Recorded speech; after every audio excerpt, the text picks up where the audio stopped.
Hey everyone, Naughty Pine here, and welcome to the channel. I'm starting a new game today called Seafarer, the ship sim, and this just released on the 7th of October in early access. And embark on the ultimate maritime experience with Seafarer, the ship sim. Choose between careers, take the helm of a variety of ships, and expand your fleet. Navigate a vast open world and become immersed in the beautiful expanse and rolling waves.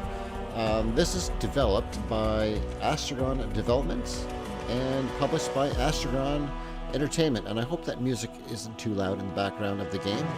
I think it might be fine. It won't be that loud once we get into it. Be sure to check out the Steam page and on Discord for game info and updates.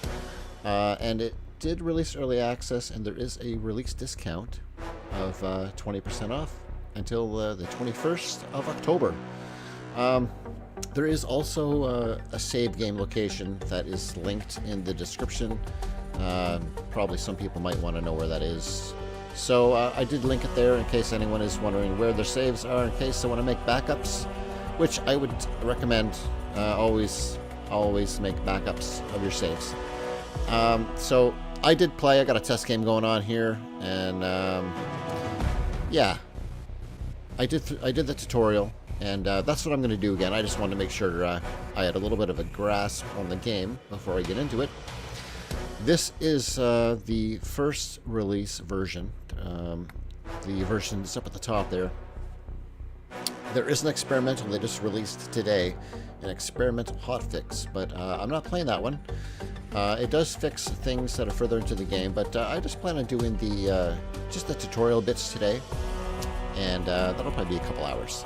But I'm going to go to my profiles, and I'm going to create a new one. By the way, someone said there was a way to delete these. There is no way that I can see that I can delete my test profile here. I mean, I can just delete the save, I guess. There's no way to delete it currently. So slot number 2 will be my new profile. So yeah, we'll give that a name. See how many characters I can put. Good enough. There we go. Naughty Pine Play. Alright, avatars. Yeah, sure, that one. That name saved? Yeah, it did. Okay. Banners. Yeah, that one's pretty good. Yeah, frames. There's not very many options currently, but all of these things here, they can be modified in-game. So you don't got to worry too much about any of this. So there we go. There's a few selections for body as well. And again, I don't know if you can change your actual character in-game, but I know you can change your clothes. There's some settings in there. So there's the female, and then the male, or I mean, they use body types, whatever. We all know, we know what we're looking at, I guess. And then you have your ethnicity. So they don't name them, they just kind of give an image, which is it's all right. But there's not any there's no options to change facial features in that. You can just do your hair. And I probably should have saved my test guy I had, because he was already dressed and everything. I wonder if there was a wardrobe. Yeah, I didn't save my wardrobe. Nah, it's all right. But that's all right. Let's see. They don't really have my hairstyle. Well, oh, there it is. Nah, I'm just kidding. You can't click here to go over. You got to click the button there, and then it goes to page number 2. So I don't know, man. I don't know what kind of hairdo I want. That one's probably okay. The colors here might not reflect the color here. So if I pick this looks really red on my screen anyway. And this, I don't know. That doesn't really look too red, but that's all right. But anyway, I'll probably go with. See, that even looks sort of reddish. Here it looks more brown. I don't know. Probably go with this one here. That'll work. And then we got beards, of course. So I'll probably go with something like that. Pick the same color. Yeah, that should work. And then get some clothes. So I don't know. They have styles and it's nothing. Outfits is nothing. Then they got headgear here. We might put on a ball cap. And I'm not sure. You know what? I'm going to go back to hairstyles for just a second. Because I'm curious now. Okay, so the hairstyles, they don't really... If you have a ball cap on... you know what? Let me go take the ball cap off for a second. Let's go no hat. Oh, I see. I don't know why, but games usually have issues with headgear and hair. I don't know what's up with that. Look at this. Look at those locks. Oh, man. So, yeah, if I go clothing, what happens if I put a hat on there? Oh, yeah. So you're limited to one hairstyle with the ball cap. And with that as well, you are limited. That's kind of weird. It's, I don't know. I haven't seen a game that does it any other way, so... I don't know. List one in the comments if you know. But anyway, I'm going to go back to... you know what? I guess the hairstyle doesn't really matter. But which one did I have? I think I had this one. Anyway, maybe there's a way to take my hat off in the game.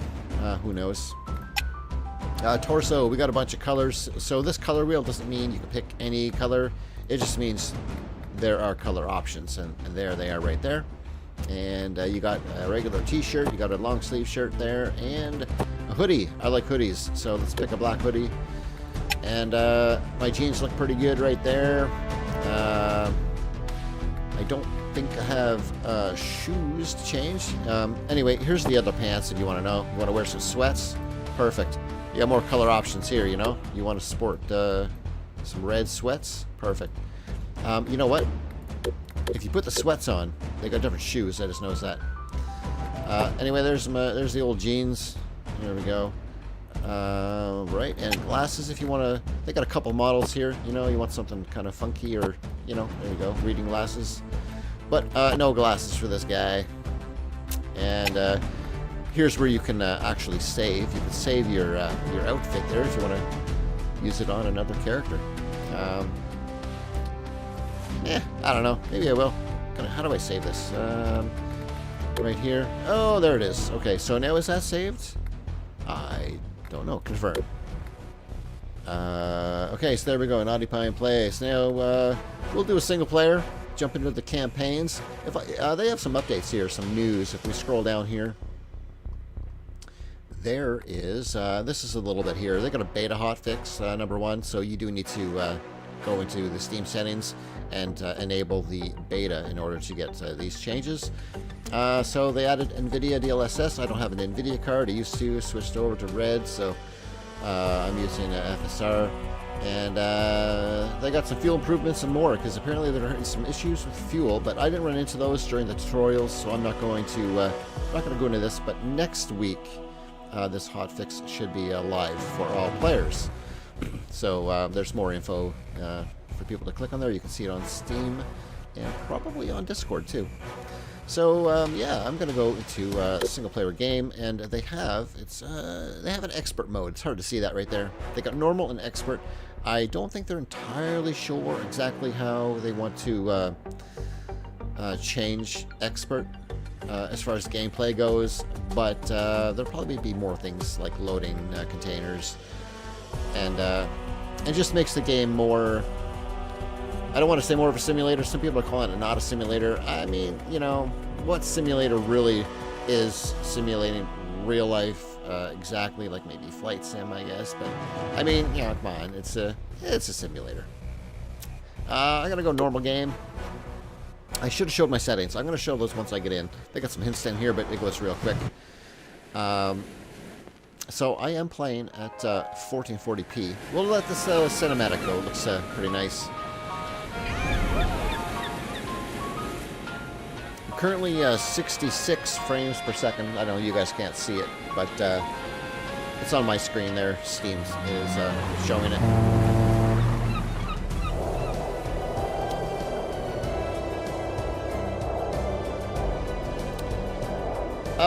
this is pretty much what it looks like in game as well, like what you're seeing here. So it's it looks pretty good. Some people, I think, are not happy with the graphics. I think they're pretty good.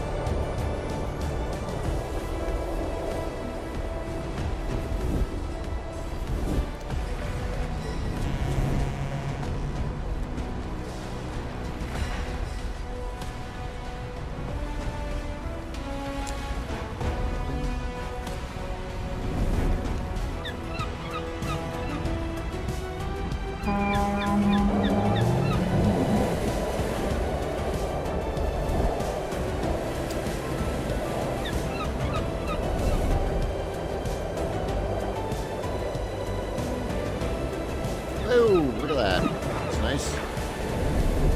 Big ones. And this is where the tutorial starts. We are on a tugboat. And I got some stuff to say about this tugboat. This thing's awesome. There's things about this game that, yeah. Hold on. We'll start some of this.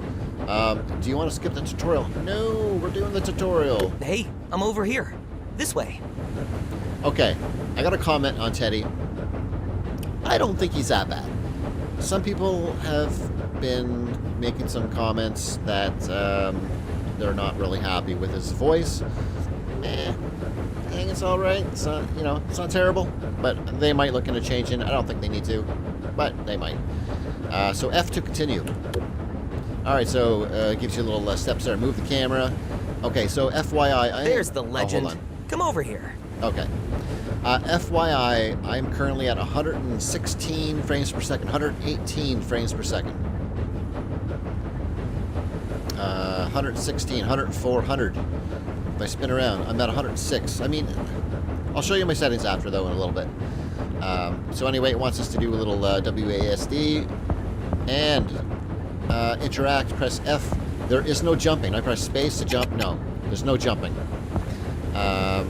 I think spacebar might be used for the your wheel, your little pop-up wheel thing. And Control C. Oh, C changes view. Control. I can't crouch or nothing. There's no jumping, no running, no crouching. I don't think. But it's early access. I mean, those things might be added. You never know. So yeah, man, this engine sounds really good. I like that. So this is in-game. These are the in-game graphics here. I mean, I think that looks really good. But that's me. Everyone has different expectations when it comes to games, simulators, and whatnot. But I mean, look at that view distance. I mean, come on. That is nice. Anyway, let's go talk to Teddy. Actually, before we do that, let me just walk around the ship. I say walk because I can't run. But we can peek in the windows there. Look at that. There is interiors to the ships. I can't really interact with anything right now because it is part of the tutorial. I can ring the bell, though. So, right. So, we can go up here a little bit. All right. We can check out the bridge. Open that door up. Oh, look at that.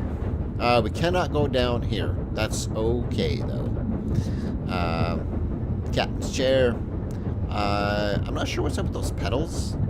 That is strange to me, but hey, I don't sail tugboats, so I don't know.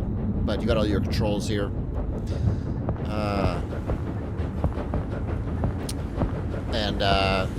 Ooh, inflatable lifeboat. And I'm gonna tell you something. Press C to go into third person. You can scroll out with your mouse wheel in and out. These bumpers on the side, they are not just for looks. No, you can bump things with these bumpers. Just saying.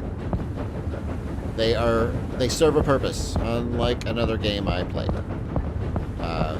Which I'll get into more once I start sailing this boat around. Let's go back into first person here. We got a door. Can't open that one. Hold on. There's got to be there's a way in. There's a way inside. Maybe I can't go in yet because it is the tutorial. Okay, we'll talk to Teddy. We'll see. All right. Hey, Teddy. It's been so long. I'm glad you came by. I could really use your help. And another thing, their lips aren't synced or anything. Like there's no lip movement. That is something, again, early access. So that is something, you know, that'll be added later on. Not a game breaker. There's so much to do on this ship. I can't handle it all by myself. But can you still do all this stuff? Come on, I've got a little test for you. Sure. First things first, if you're ever unsure what to do, just check the task list. There's always something that needs doing. You won't run out of work. Perfect. All right, so we got a task list off to the right side there, and this is the task list. Here you can see all the tasks you have to do. When you accept an assignment, all the required steps will be shown here. Perfect. Seems like you've already figured it out. Yeah, too easy. All right, let's start with a short cruise. Head to the bridge and make yourself comfortable. All right. I'm not sure if I've been inside. Oh yeah. Can I open this? Oh, it's not letting me in. I can't go in the other ship. I thought I was. Hold on. Look around a little further. I thought for sure. I did go in here, but maybe I didn't. Maybe I didn't. I've been in the bigger boat though, and it is huge inside. No, it's not gonna let me in those ones. Okay, oh, hold on. Wait a second. No doors. All right, we're gonna take the wheel. Okay, so what I wanted to say is, I played a game previously. I had, I think, one video, maybe two, but I think it was just one, and that was called Ships at Sea. And I thought that was, it was quite promising. I'll go into here; it's a little quieter. I thought it was quite promising, just because it wasn't all about fishing. Those guys have done an okay job, and if you like fishing, it's really in your wheelhouse. But if you want to do other things like cargo, that's where Ships at Sea came in.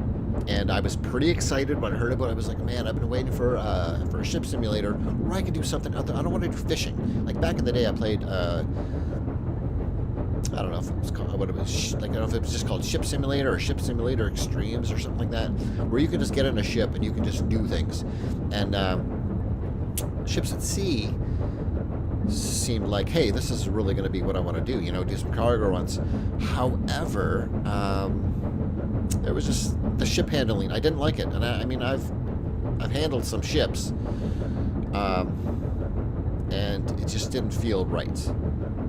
But in here, they feel right. Also, in Ships at Sea, you, I mean, if you have bumpers, like you have tires on the side of your boat, there's tires along the jetties or the docks, but you just scrape along them a little bit, and, you know, ship's damaged. But I'm telling you right now, you can gently bump things with this, and you're not going to take damage. At least from what I saw so far. I don't know once you get into the game, but for right now, this is a tugboat. You're meant to bump up against something, right? And you can, so that's always nice. So we'll take the seat here. Feels great to be back at the helm again, right? Sure On does. your left, you can raise the anchor, and off we go. Oh, here we go. So there's the anchor button. These buttons are interactable, and I'm sure you, maybe, I don't know, maybe you can assign keys to them. If not now, maybe later on. You got a horn right here. You can click it, or you can press F. You can't spam it, but you can click it, and then once it, there we go. It takes a bit for it to reset. Come on. There we go. Just letting everybody know I'm out here. So you have a couple of screens here. These are just for aesthetics. So it's up there. Coming up here, you can use this one. This one here's just info. I don't think there's a way to zoom in on it or anything. You have a radar. This screen and this screen are non-interactable, but you have a map as well. You can click that and press F. There you go. You got your map. You can zoom in and out. And you can move it around. So this is the area. There are some red areas that will probably open up there later on. And escape gets you out of there. You have your radar, which is kind of cool. Right now, the range is 0.2 nautical miles, and I don't see a way to adjust that right now, but there are a ton of upgrades for ships. So I'm sure you'll be able to get something with a greater range, because, I mean, that's like 400 yards or something. That's a very short distance there in nautical miles. Anyway, up here we have the Echo Sounder. So that'll be handy if you want to know how deep the water is. I don't really know how to read this. It looks like it's pretty deep right now, 46 meters. That's what it looks like to me. That'll probably come in handy at some point, I think. The rest of the things we cannot click on. So there we go. So right now we can't operate our boat. Any buttons over here? Oh yeah, we got lights. We can switch all the lights on here, or we can hit the. No, we can't do the wheel yet. I think it's spacebar, and it's just it's not working quite yet. So let's raise the anchor. We'll get a little cutscene. This is the Eleanor.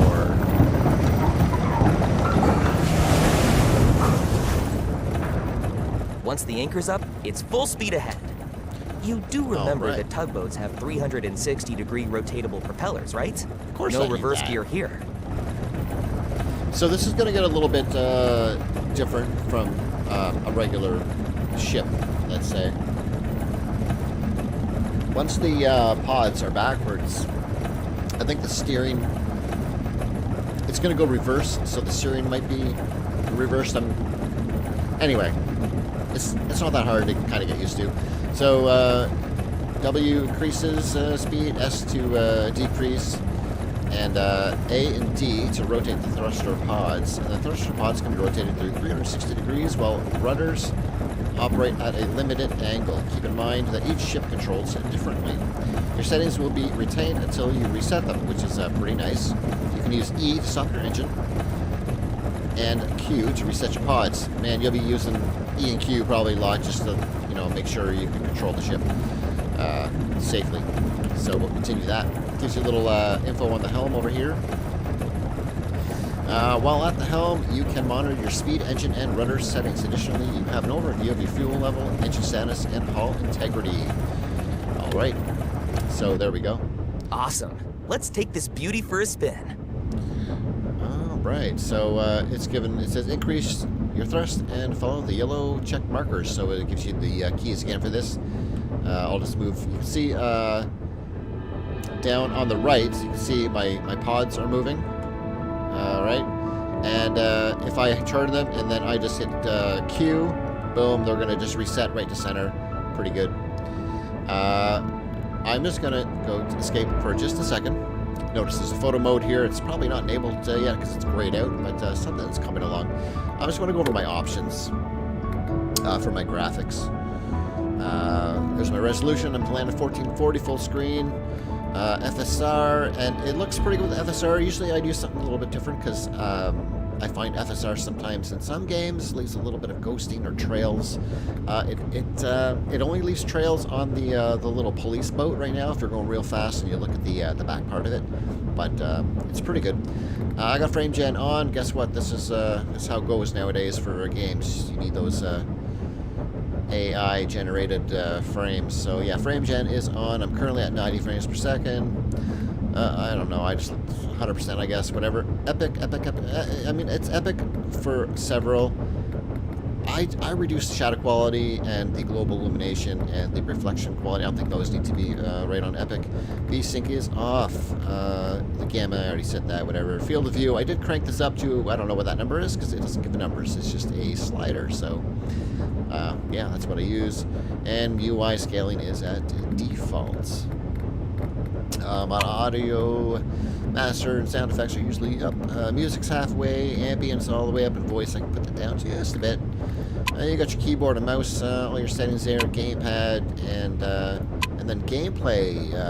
Here you have, well, your language, of course, your units, right? So you can choose metric, imperial, or the nautical. I use nautical because it's fitting for if you're on a ship at sea.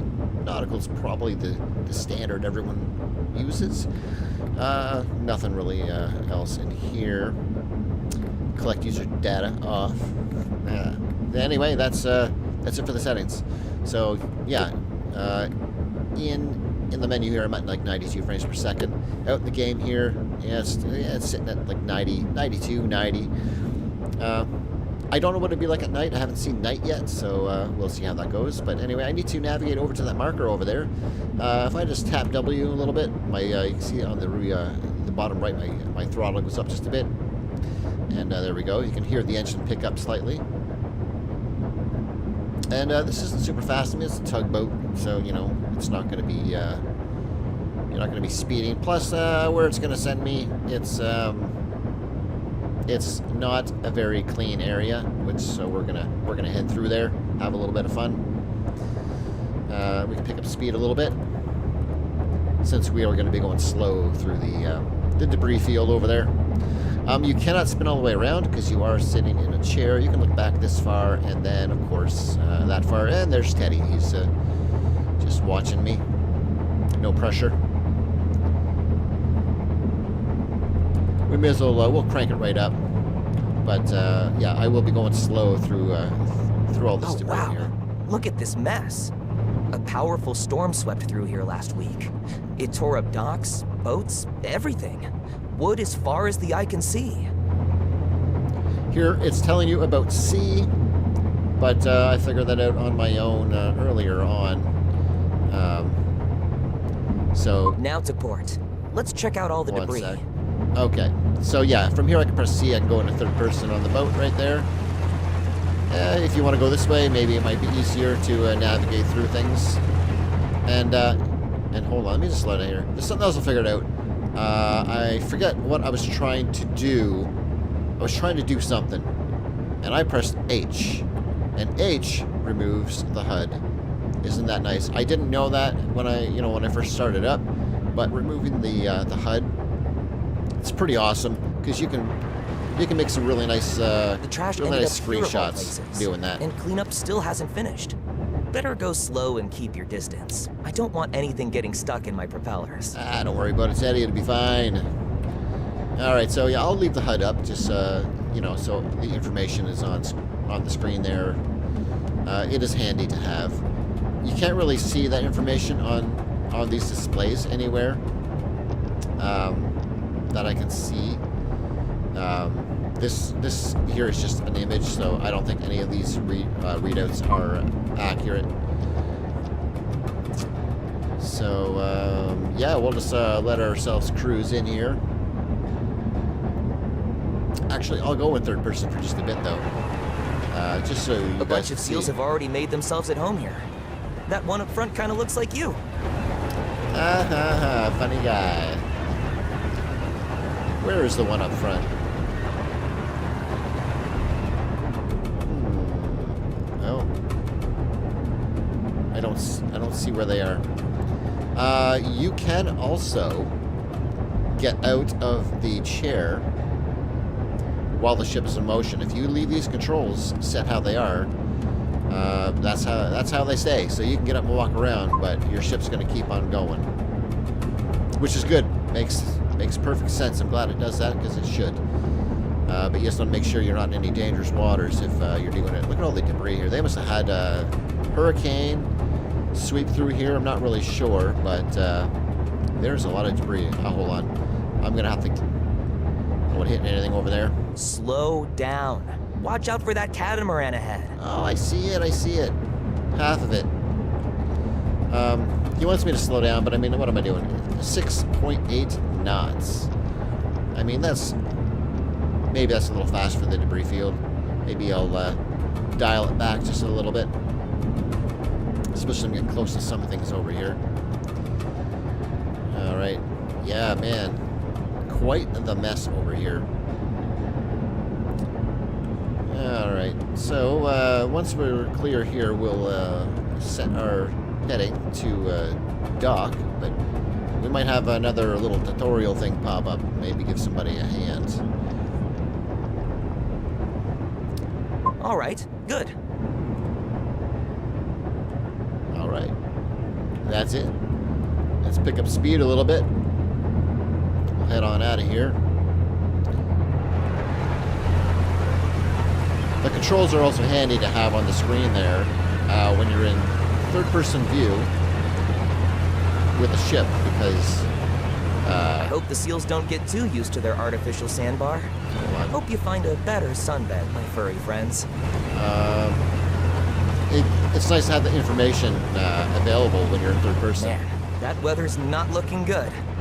You better head back to port before it gets worse. It's not visible anywhere, but perhaps some of these screens might have more information that's more visible. All right, so yeah, we'll head back this way.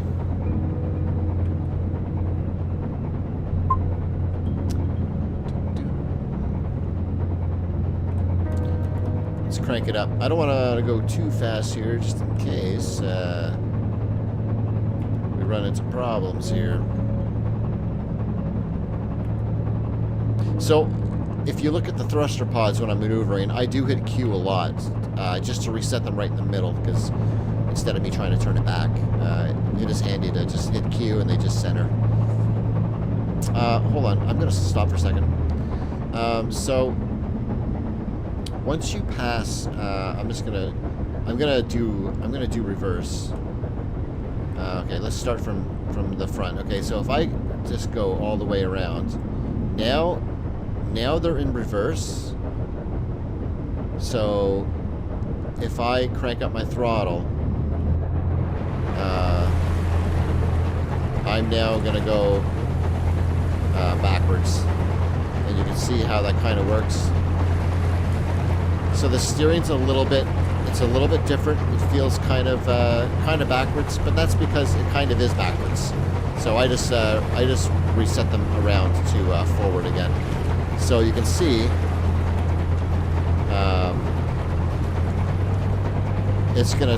it'll take a bit to stop right there, and then she starts just going forward. So you could just go, if you're having a problem and you need to stop, you can just turn those right around. Anyway, let's get back inside here. We'll hit this waypoint. And there we go. Welcome to Meddington. I got 150 something. Changed in Meddington since you left. But you know what hasn't changed? The fish sandwiches, of course. Ooh. Still the best. Right here. Fish sandwiches.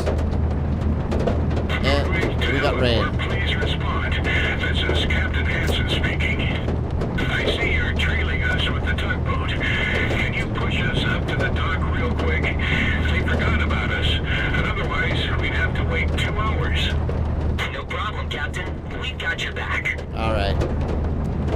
So I didn't use the radio, but that was the radio. Didn't see that coming, but I'm not complaining. Hansen's a good one. Where is the radio? It's probably on my wheel. I'm sure it's space, but I'm not getting it up yet. But there's a VHF radio you can use. So yeah, there's a ship over there. We gotta push that in. So I'm gonna try and line it up nice. And I mean, we're just gonna give it. We're just gonna ram right into it. Let's get in there a little quicker. So I'm at 102, 96 frames per second. Gloomy skies, raining, 100 frames. Yeah. I mean, that's all right, man.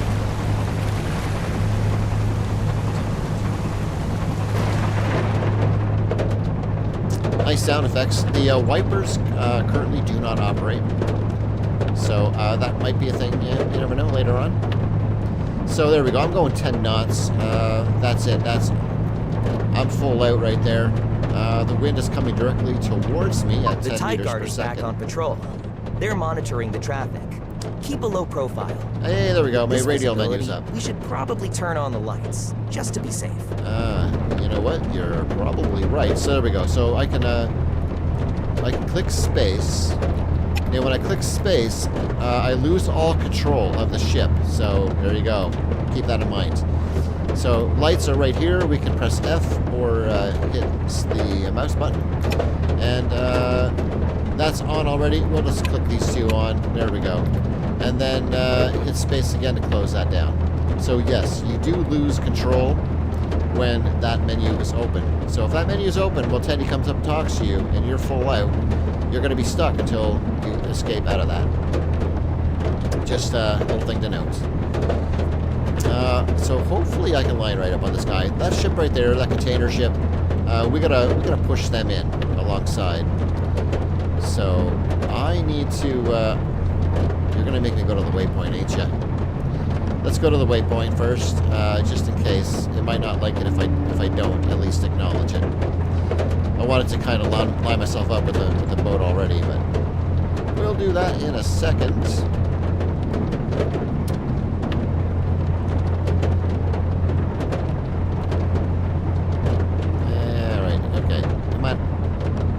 First, you've got to line up properly or it won't work. But be careful. Yes, of course we're careful. That's what we do out here. So, I don't know why the arrows are kind of swaying in an upwards direction like that, but I think that means give it. Just give it all you got. Plus, I think he's gonna tell you. He's gonna be like, just give her. Let's slow right down here for a second.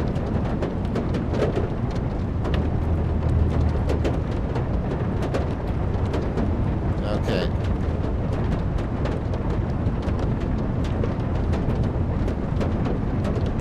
I think that's straight enough.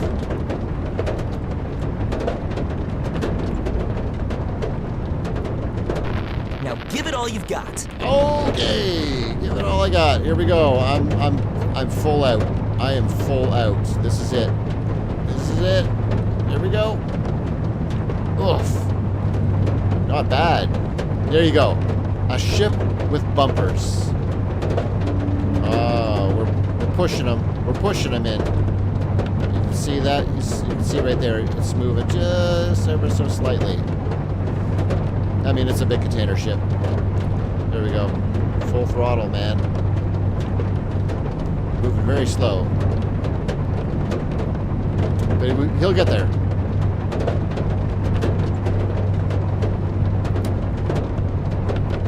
Alright, come on, buddy. I gotcha. I'm only one small little tug here.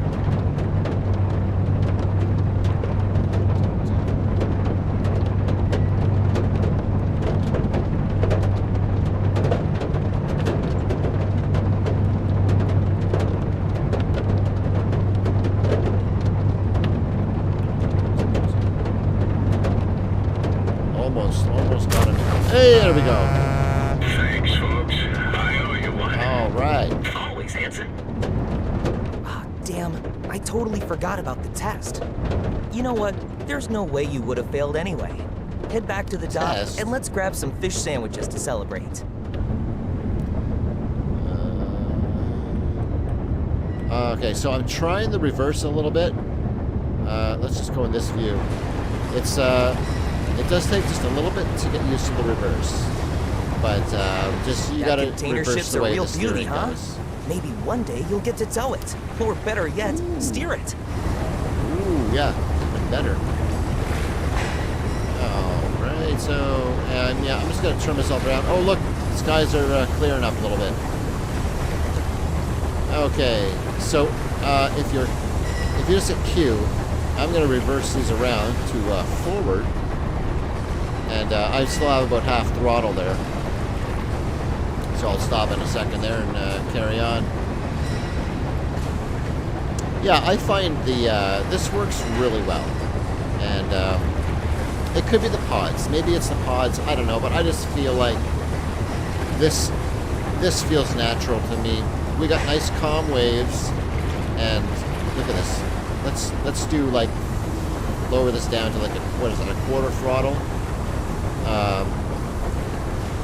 I can maneuver this ship absolutely no problem at really low throttle, and that makes sense to me. And I find the other game I was playing, Ships at Sea, did not allow that. You were at the mercy of the waves. It didn't matter if it was smooth as glass and you were coming into port. I don't know, man. You needed minimum half throttle to even turn the ship, which didn't make sense to me. This here, I can turn this a little bit there, and I'm doing like 4.8 knots, and I can move as this guy around without any issues. So, yeah, I mean, that feels pretty natural to me. Anyway, let's crank it up. Can I do E? E will reduce your engines and also engage your engines all the way. It's all or nothing with E. So there we go. It is 9:05 in the morning. We got 3 meters per second of wind to the rear of us, and I'm doing just about 10 knots. It's a nice day. There's the patrol guys over there. They're doing something, some business. I see there's some hot air balloons off in the distance. I don't know if you guys can. It's pretty small. Pretty small. All right. So yeah, I just got to go over there. We'll dock it up. So docking is pretty simple. You just need to line yourself up in the zone and hold down K. So you don't have to get out and moor the lines yourself. However, we're just playing on a regular game here. Now, there was that expert mode that's not in yet, and I'm thinking maybe with the expert mode, you got to pull in there. Maybe you can do the mooring yourself. Although you can interact with them, or there is an option to interact with them. Hold on a second. Let's do this. If you hold X, I can get out of my seat right now, right here. Ship will just keep on doing its thing. All right. Can I walk through? Can I walk through you, Teddy? No. All right. Let's go this way then. Okay. So yeah, I can. There's my towing line.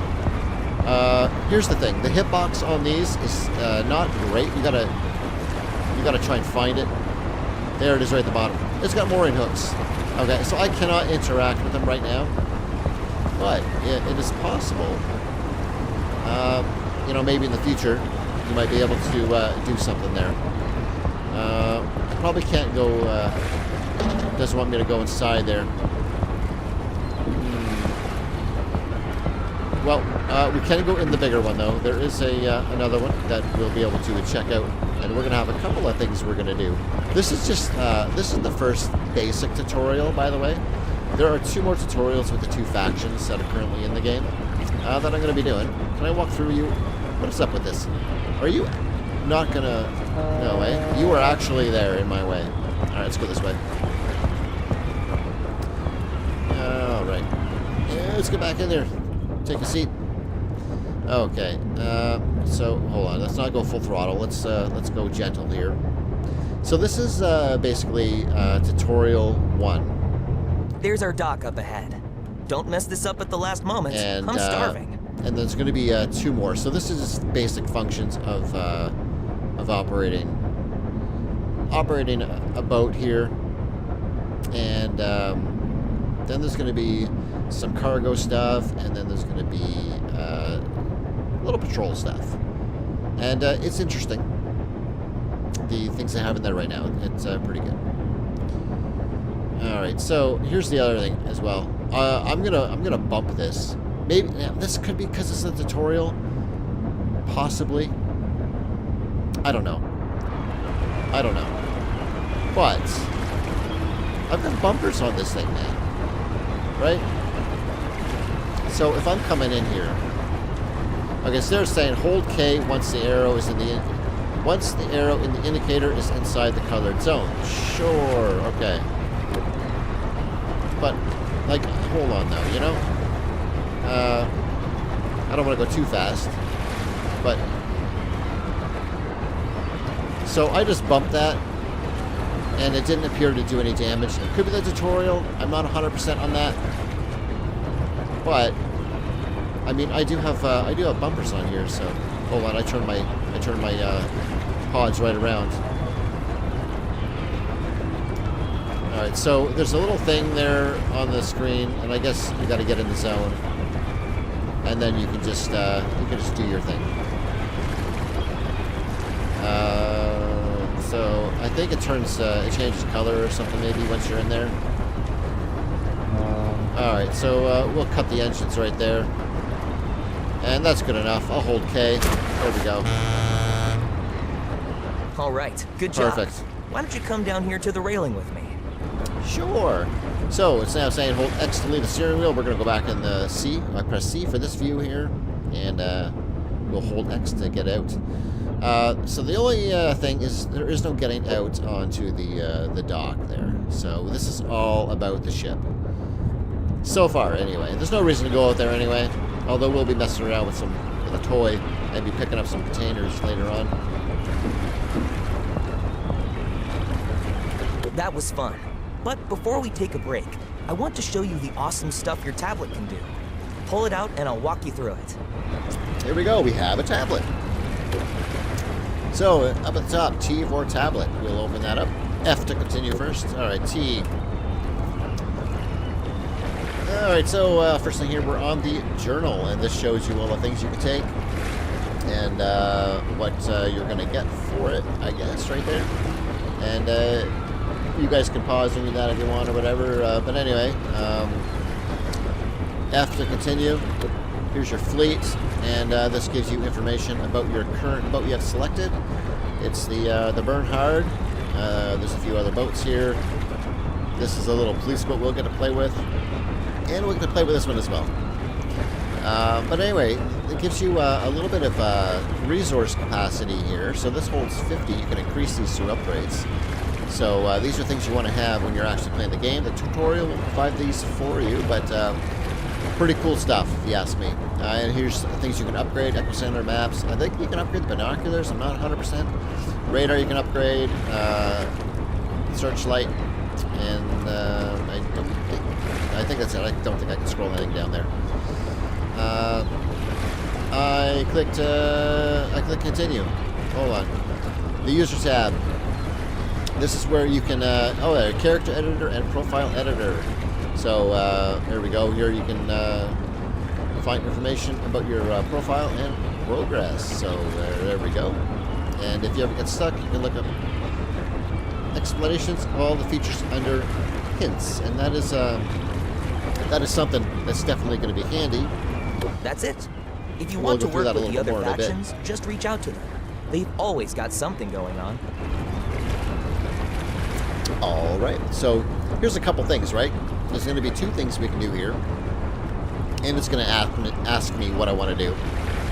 So for now, I'm going to continue, and that's it for that first part. And then it's going to give me this. So choose your starter boat. I'm not going to choose one yet. I'm going to excuse me. I'm going to play these tutorials. They're not long, okay? So take on an introductory assignment from one of the factions to find out which jobs and ships you want to start with, which is really good. I think it's worth it. It's worthwhile to try both, definitely, before you lock into one. And by the way, you're not locked into one. You can pick one. There, it tells you right here. I'm getting ahead of myself. You'll have the chance to get to know all factions before making a decision. There's only 2 factions right now. But don't worry, your choice won't lock you into a faction permanently. So if I choose this guy and then I want to do TIE Guard after, I can always do that afterwards alongside this one as well. So the first one is a cargo ferry, the Herbert. And it shows you the job types. You can do cargo, and I forget what this one's called. They don't give little tooltips, but you'll have to get to know what the symbols mean. So this is still a type of cargo. I think that this drops down. Maybe it just hauls into the back or something. I don't know. So Crescent Port Logistics is the address for shipping services of all kinds. Load, ship, and unload containers with this sturdy freight ferry. So this is what we're going to be traveling in. And I'm going to play the tutorial. I won't choose it yet. We'll play it. So there we go. We're going to be teleported on there. And this is quite something. This ship here. And this is just the starting voice on your one. radio is that of me, Adriana Ruiz, your primary contact at Crescent Port Logistics. Adriana Ruiz Moreno. Usually, I'm responsible for our contractual partners and handle communications with the captains. All right. But if you didn't already know that, you wouldn't be here today to complete your training. The first step on the long road of your cargo career. Yes, it is. But in the end, the really big boat will be waiting for you. I can promise you that. That's a promise. And there will be bigger boats coming, for sure. All right, so welcome to Crescent Port Logistics. Our job is really simple. Oh, hey Patricia, the coffee's pretty good. We transport goods from A to B and guide the largest ships into the ports with our tugboats, along with the different types of standard containers. We also haul bulk and break bulk cargoes. Not sure what those are, but as well as the liquefied gas, LNG, liquefied natural gas, transportation, all of which have to arrive punctually within their delivery window.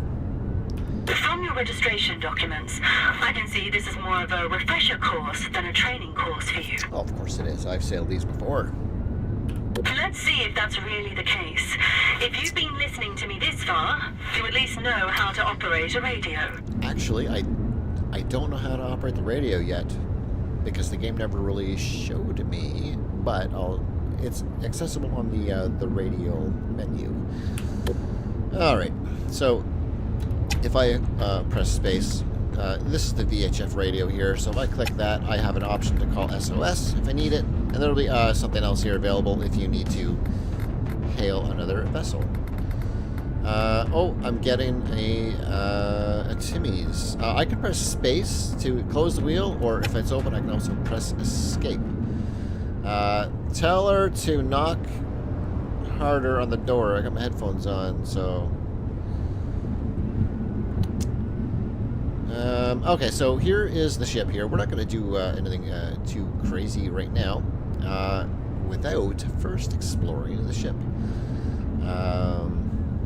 I got a coffee on the way, folks. How about that? Right, so yeah, we'll have a little look. We're currently not docked. We are in position. Thankfully, the ship is not moving and bouncing around. It's nice. I already got some cargo loaded on there. And this is not the way I want to go. I can't go down there because I cannot jump over the railing. Plus, they're a little bit dangerous. So, hold on. No, I'm trying shift. I'm just saying. No, I had a. It almost felt like I was going faster, but I wasn't. Okay, so that's not going to work. We got to go with this door here. There we go.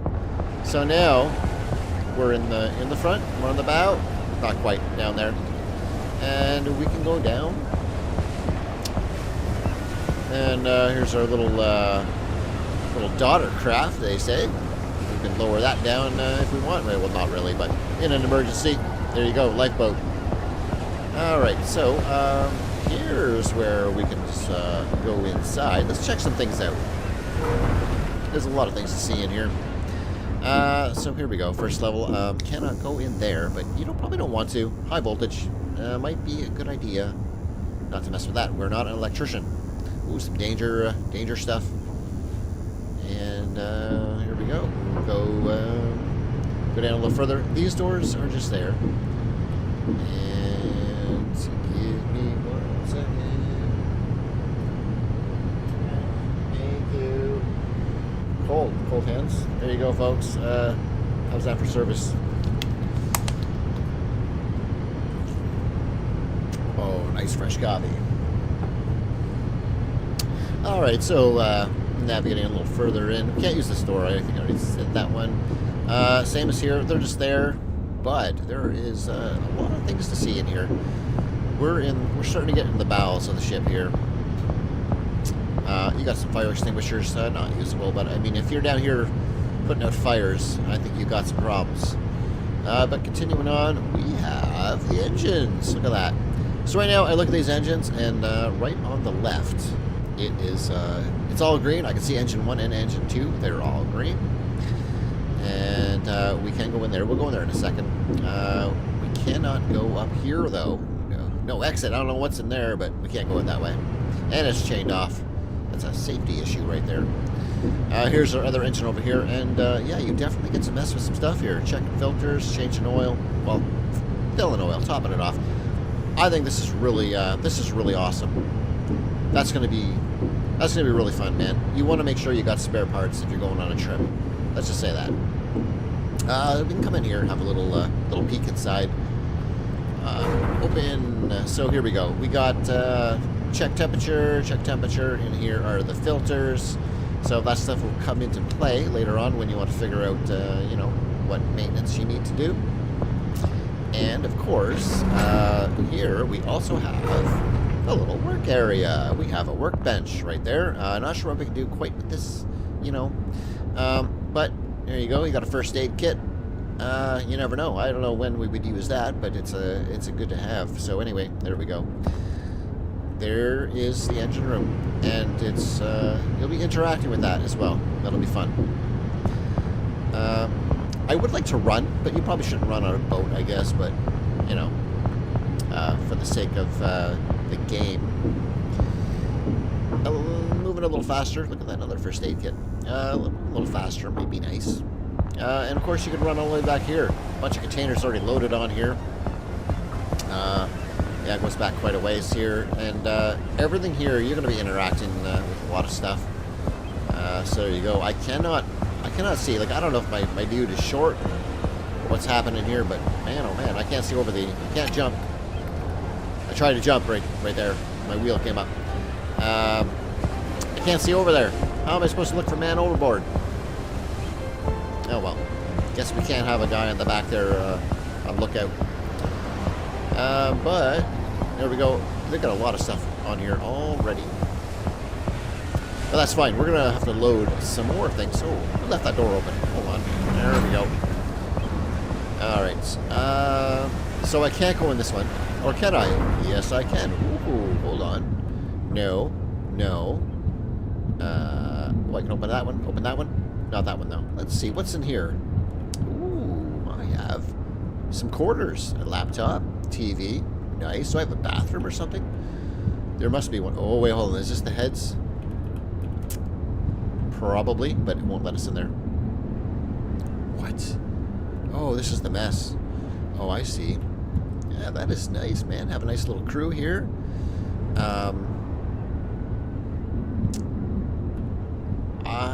That must be a rubberized mat on that table to keep things from sliding around when the waves get rough. But yeah, not bad in here, not bad. So there you go. We got a couple of rooms there we can go into. Oh, you know, it would be kind of nice too. People suggested possibly sleeping here, maybe to pass some time. It might be a good idea. And also, having rooms like this will come into play. What is that? Oh, that was the fire extinguisher. Having rooms like this will come into play later on for yeah, some of the patrol operations. So, yeah, that'll be fun. All right, let's close that up. Let's go. Let's get behind the wheel. We got a dock. Also, you'll notice that I'm here. So you got a chair here. You got a chair here, and then I mean, me as the captain on the steering wheel here. I guess I'll just stand. But I need to stand to see out the windows. But you can hire crew eventually. Let's just peek in the tablet for just a second. So this is the one that's active right there. It's going to give us 1,800 credits as well as 20 experience. But let's go through this. This is the journal. We have a fleet here, and as I was saying here, these are upgradable. So for 28 credits, I can upgrade this to a +1, so we get 51 fuel filters. That'll be nice. So this shows your condition of everything. Here's your inventory, 50 of everything. I think that's really nice. That's a big ship. If you can't hold 50 liters of oil or whatever it is, you know, you should be able to hold tons of equipment. It's a big boat. But here we can upgrade this already for 600. I'm not going to bother. And the VHF radio, I don't know what an upgrade would do to that. We already have one, I think. I'm pretty sure we do.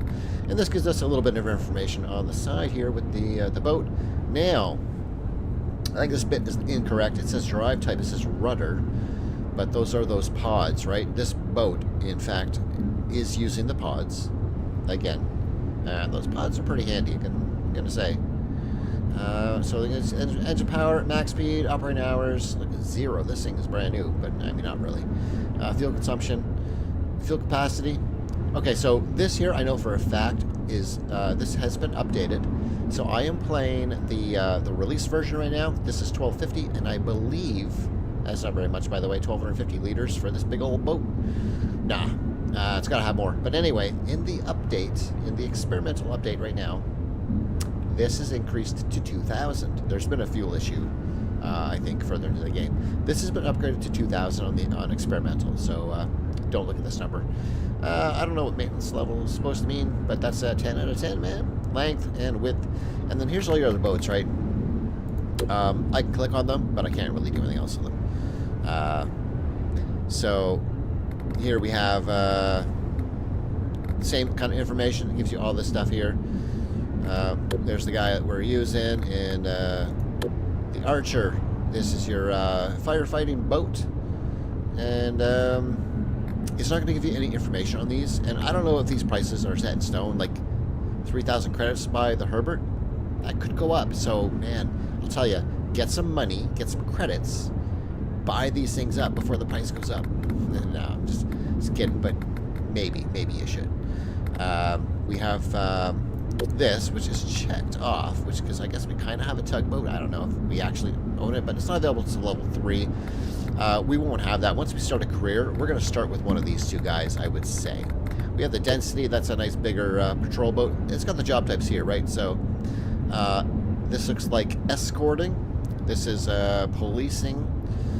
And this is probably a search, maybe search and rescue, something like that. And if you click on the tugboat, you got towing, you got some searching, and then the Archer shows firefighting, and then the Herbert shows this one here just carries the regular cargo. And then the Lancer is also a firefighting one, and it's got 2 images here. This one shows 1 boat, this one shows 2. So this one has it depends what the cannons are, right? This is a smaller one. It only has cannons on the front. You're going to fight 1 fire with this, probably.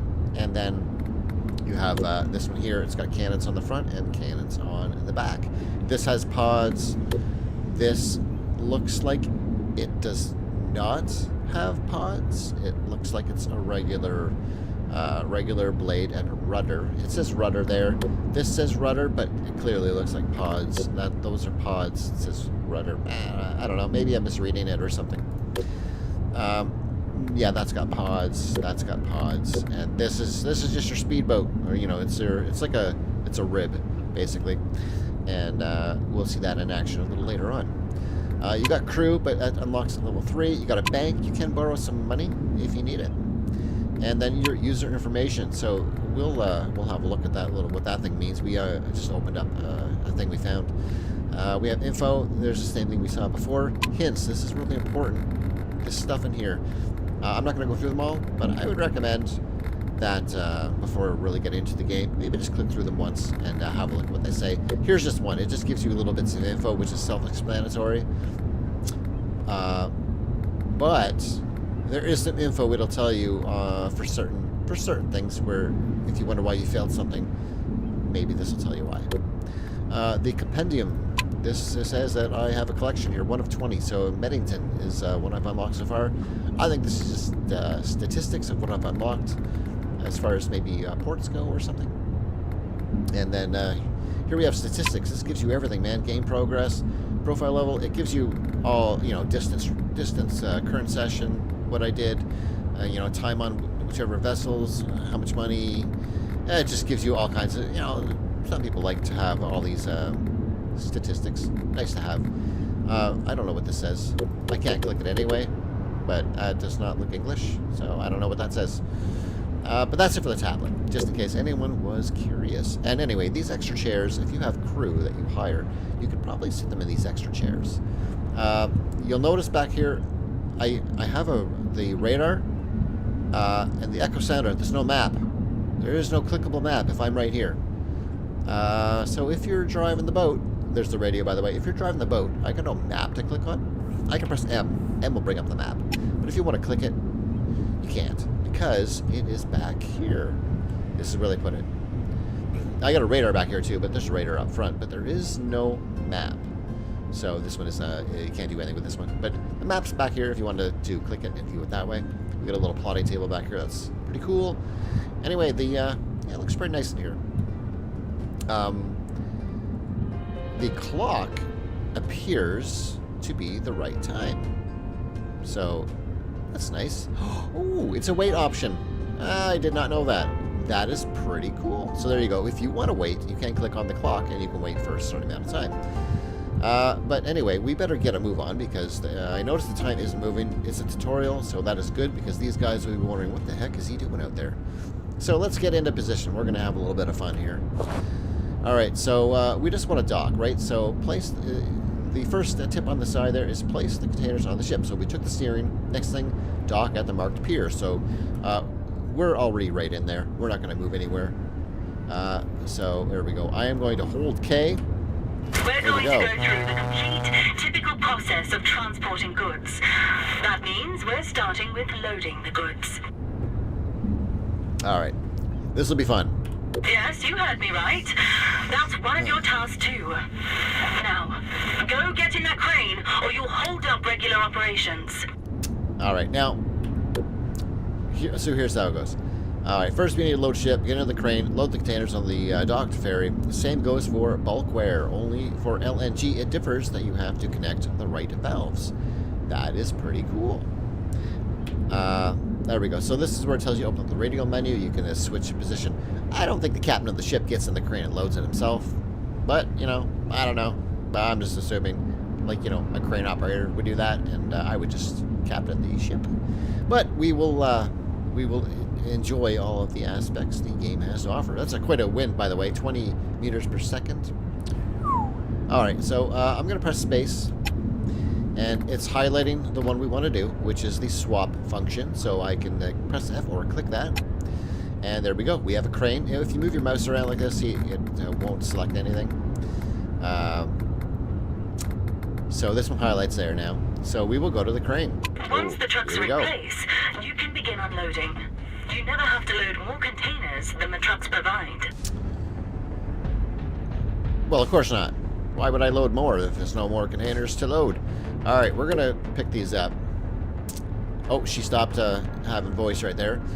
But take care when lifting those containers. You should never underestimate the range of a truck driver if you damage their beloved vehicle. I think they're pretty good guys. They'd understand. Alright, so here we go. Use WASD to move the crane. To raise or lower the hook, use mouse buttons and Q and E to alter the width. Once the hook is in the right position, press F to grab the container. The brake bulk or bulk goods. So there we go. Let's start with loading. Alright, so here we go. Pull the crane back, push it forward. I can go left and right here. And left mouse button lowers, right mouse button raises up. So what we want to do is we want to get it here. Hold on. E opens them up for the big ones, and Q puts it back smaller. There's also a light on top here. So that light is now appears to be red. The light is right there where my mouse is trying to point to. So what we want to do is we want to drop this down, and you got to kind of eyeball it. I mean, it'll highlight like that once you're over it, so you don't have to be perfect. And it does swing around. This thing's got physics, so it will swing around. You can hit it, so try not to scrape it up. So once you're in the good position, that little indicator will turn green. Oh, you see, I'm in a bad position. There was a few sparks right there. I kind of hit it, so let's just move it over. There we go. Perfect. Press F, pick it up. Oh, wait. There we go. There we go.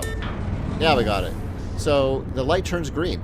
I think it turned a different color when I was over it, too. So we'll just pull it up. Make sure you pull it up high enough, too. You don't want to hit those other containers on there. It does not tell me where to put it. So, you know, that's cool. I am just going to do my own thing. I'll put it down wherever I feel like it. Look at that swing around. Hope nobody in there. Boy, they'd be getting motion sickness right there. Alright, so here we go. We'll just lower it down. Yeah, it looks like a good spot. Good as any. Alright, so the light is green right now. And, there we go. I'm down there. I'll press F. Release it. Light is now red. So, there we go. You can hit the other containers with this crane as well, so make sure you lift it up. Right now, the tutorial probably won't bother anything, but you never know. Where's that truck? Oh, there's the next truck. This guy's at an angle, but that is okay. That is okay. You can't rotate the crane, so, but you're still in the zone, so you're good. Alright, so we can lower down. There we go. F, pick it up. Light is green. We are connected. Alright. We'll just drop it on top of this next one, I guess.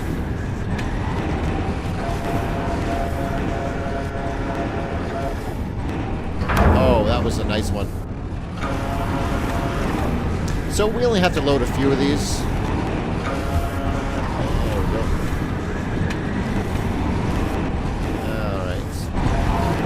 Alright. Once you kind of get the controls down, it's not that bad. Pretty good. There we go. I think it doesn't matter where I put them. The containers I offload will actually be different containers than the ones I'm putting on. So, it doesn't really matter. There we go. The loading process isn't done yet. Next, done. Okay. you need to secure all the containers. Okay, so when you leave, the crane will have, I think, no clipping. So you don't have to freak out about it. But if you don't move this crane out of your way, it's going to be like in your way, kind of. So you have one hell of a problem on your hands if this ship got hit by a big wave and took the containers with it. I'm just going to point out, I don't think you can leave without securing the load. However, I think you should be able to leave with an unsecure load, because that would add another level of immersion, I think, if your one of your containers falls overboard. You know what I mean? If you lose some cargo, penalty. Okay, so I am going to move this crane out of the way. I'm going to raise it all the way up. And I'm going to pull it all the way back here. It will be in the way when you go to leave, but I don't think it damages anything. There we go. So we're going to hit space and swap, and we'll go back to the boat. There we go. Now, after the containers are loaded, we have to secure them for transport. We use methods like lashing and twist locks to do so. Twist locks fixate two containers to one another. Lashing prevents high stacks of containers from falling over. Perfect. So, these little guys down here are the twist locks, and these are your lashings. So, what we need to do, we need to go on the ones we just loaded over here. You'll notice that they are red, so they're very, very easy to spot. You also know that on the tips on the side, it tells you how many. So there are 12 twist locks that we need to secure. So you'll notice in one direction it's unlocked. So you can kind of visualize that without hovering, if you know which way they are. So there we go. We'll close that up. So there you go. And if you look at the little help menu in the tablet, like I was mentioning earlier, it will explain. It'll explain the twist locks as well as the lashings, I think. So we got a bunch of these. We got to close up. Those two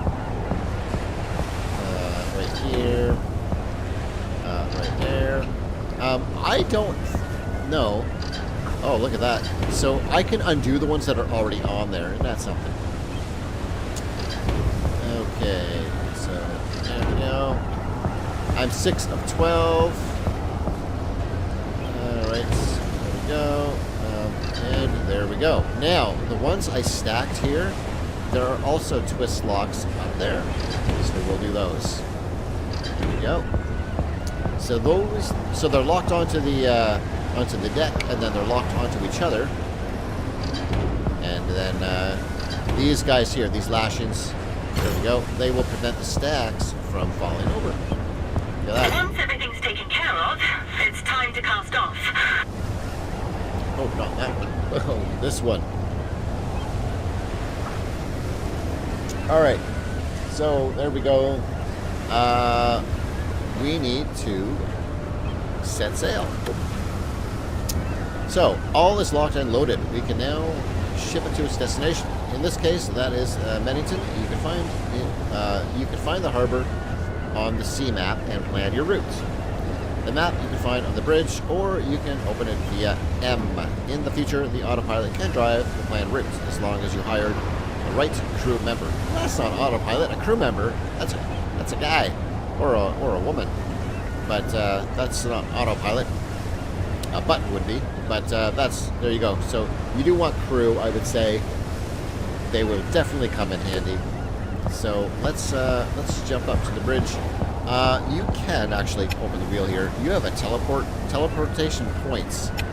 So I can go to the take steering, the deck, the bridge, or the engines. So you can just go directly to those areas.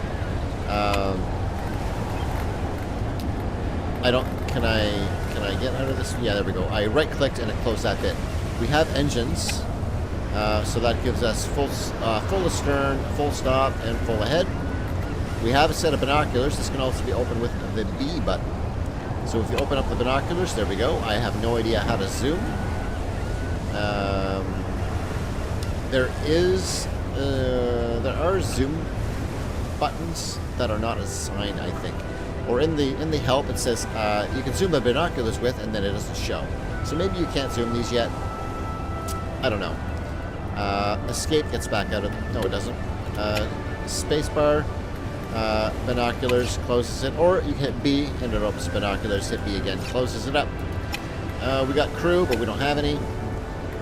So end task, assign task, and of course our lights. And that is everything that I currently have available. VHF radio, I don't have that right now. Probably because I'm not on the bridge, maybe. Take steering, I cannot do either. So we'll run on up there. It is not far.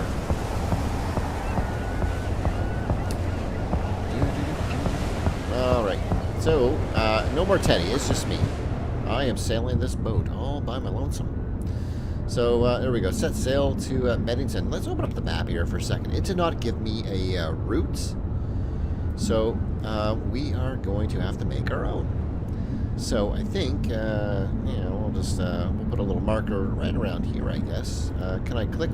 So it wants me to hit a return button to put a waypoint in. So we'll put one in. Oh wait, no, there we go. We can open it up. We press return to open, and then you can end route planning by hitting it again. So there we go. So we can zoom in and out, and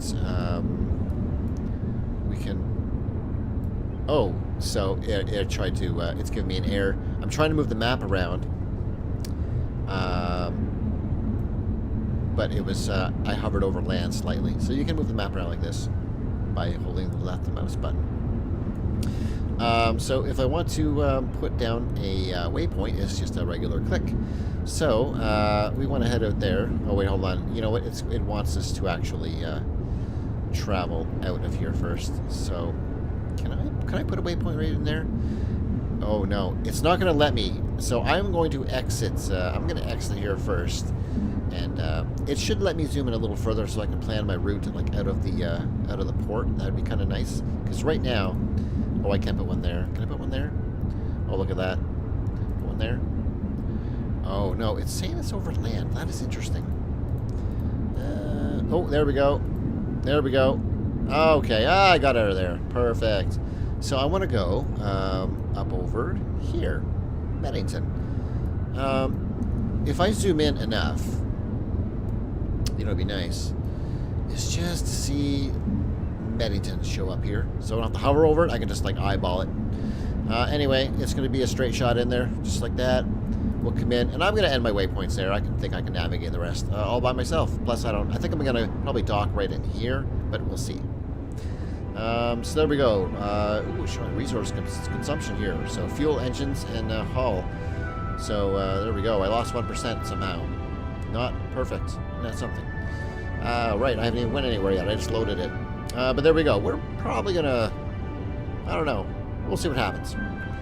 Tutorial, right? They want to show you things. So I will take the steering.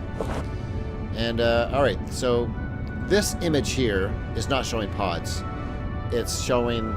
This is not this boat. That's the density it's showing as an example.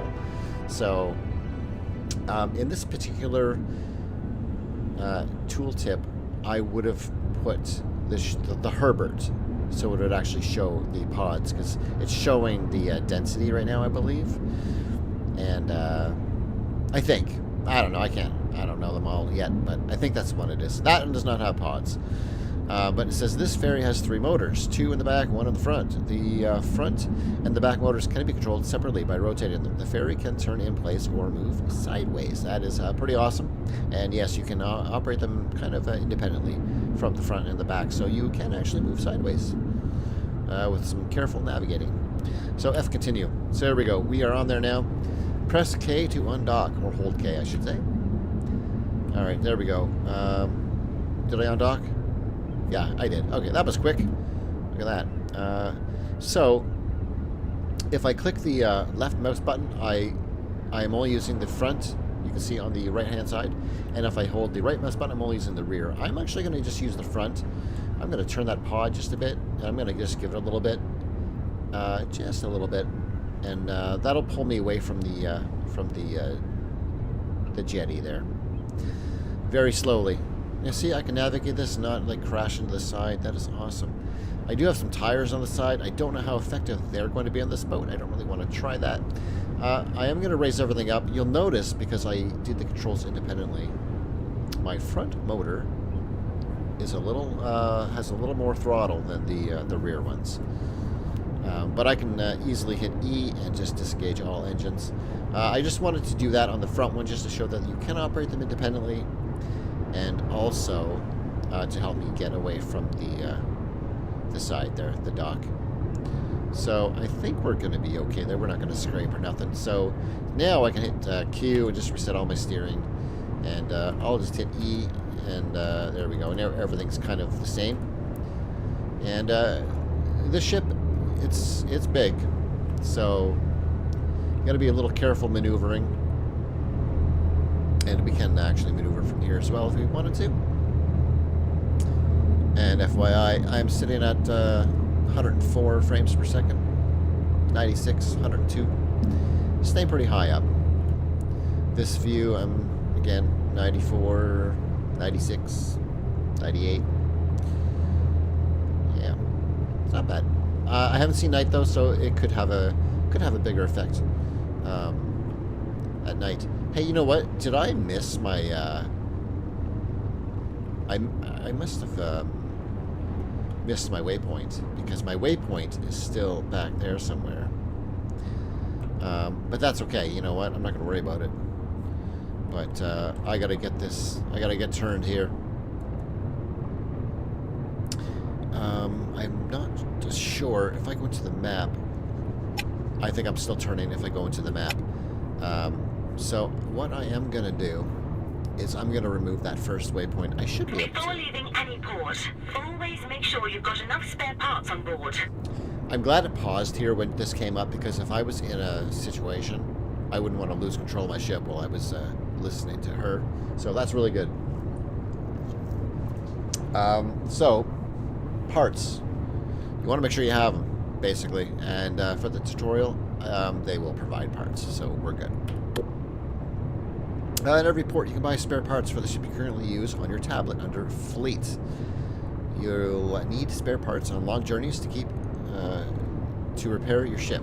Keep an eye on the display next to the minimap and warnings on screen. The resources will be provided as part of this training. Good. Alright, so there we go. We're gonna... as soon as I got a little bit of a straightaway here... Okay, I'm gonna reset my steering here. I'm gonna go to the map. Let's go to waypoints.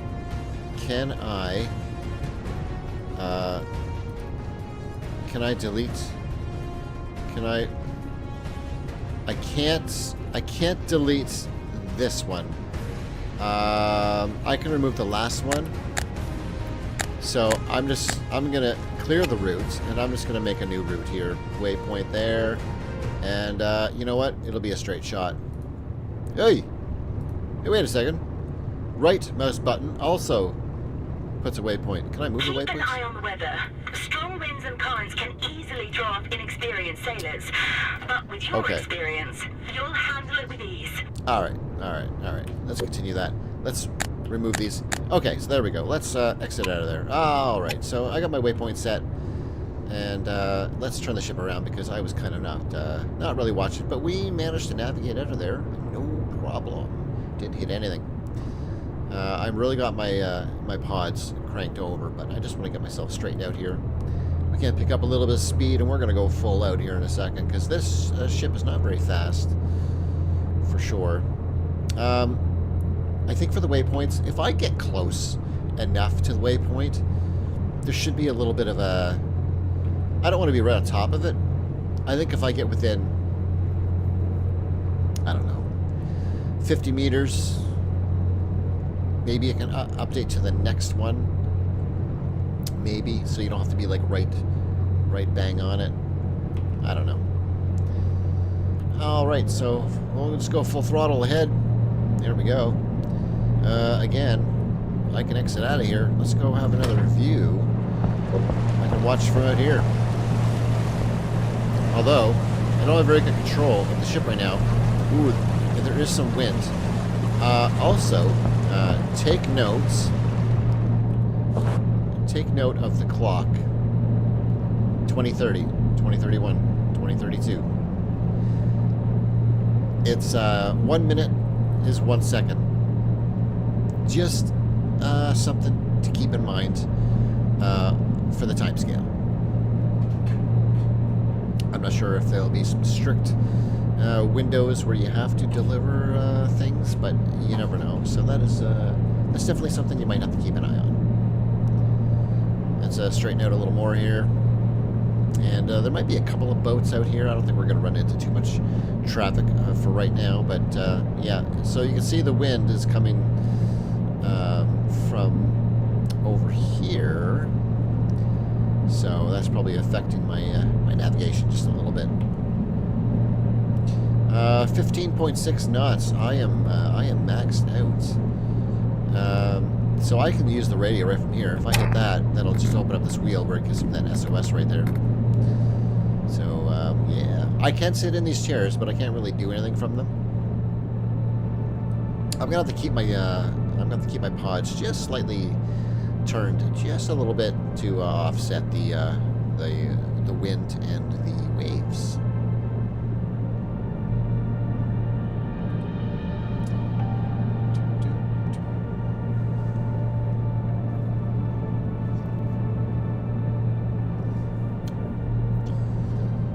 Not that much, we'll dial it back a bit. So there we go. This is as fast as I can go. We're not really far though. If I open up the map there, see, we don't have too far to go in this port. Now if you're going, oh boy, that is quite a ways over actually. If I was going over here, that would be a good, man, that'd be a good trip. This one here feels like it's taking a little bit, you know. Did those actually move? It's hard to say if those are moving, but yeah, if you're going way down here, I mean, that would be quite a long journey. So, there we go. All right, let's turn this a little bit.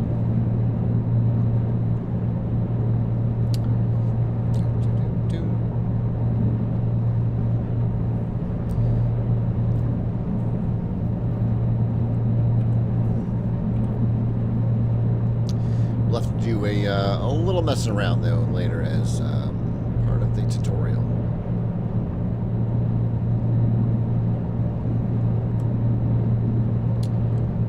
There should be some boats up there somewhere. My binoculars, there we go. Yeah, it looks like there's one over there. Not in our way though at all.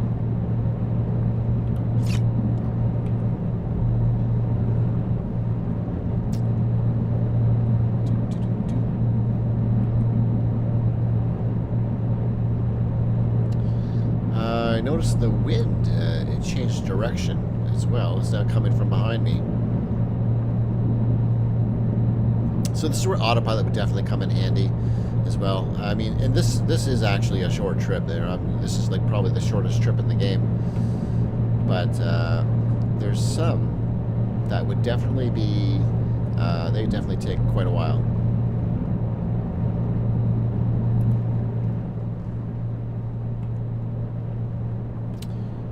Yeah, and you can see the, I'm trying to make little adjustments just to try and stay on track, but it doesn't take much to kind of become off track there. Yeah, that water looks pretty good. You can't put the mouse right in the water, so you can't watch your props spinning. Like, sometimes you can get the mouse right under in some games, let you see underneath the boat, but you don't really need to see under there. Nice wake behind there.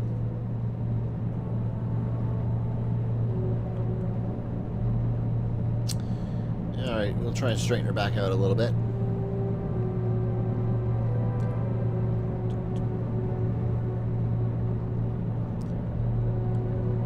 A couple of spotlights right on the top of the bridge, it looks like, as well. 4 of them, in fact. 2 in the front, 2 in the back. Oh, we got our radars going. Look at that. Alright, back to the bridge.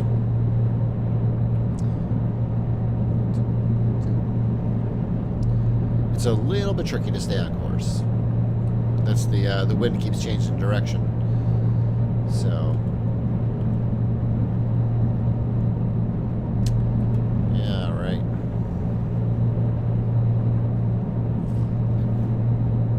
I'm actually down to 13 knots. I haven't touched the throttle. I am still max. But my throttle is not, it doesn't animate or anything, but I am full throttle. And yeah, our speed really slowed down. Must be the weather conditions.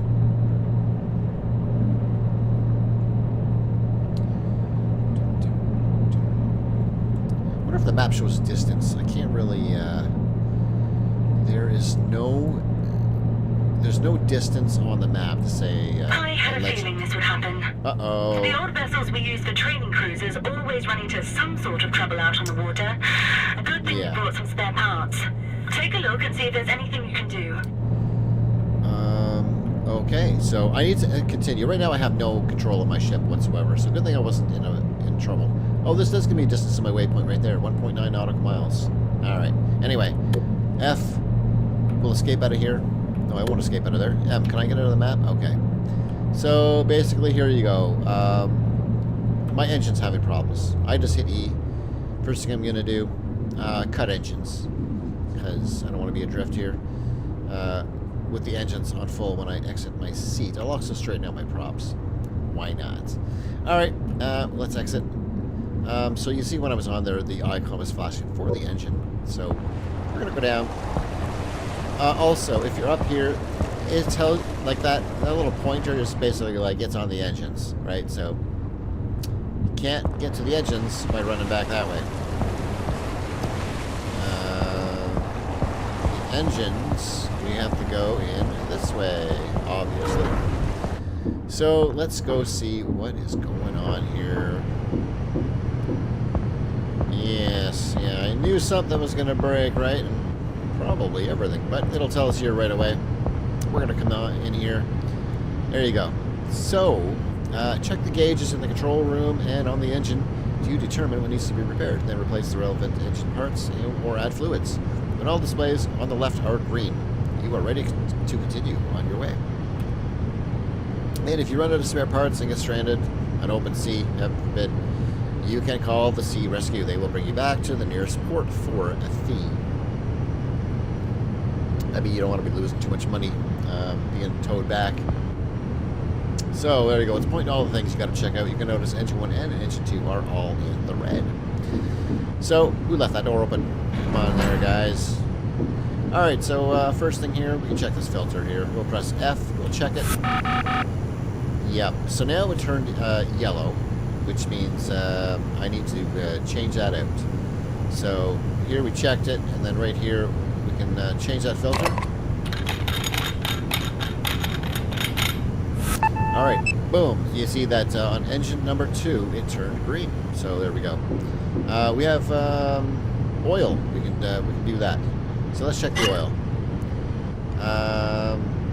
The oil is yellow. We need to add oil. This has a little mini game. I don't think you can screw it up. It doesn't. I don't know.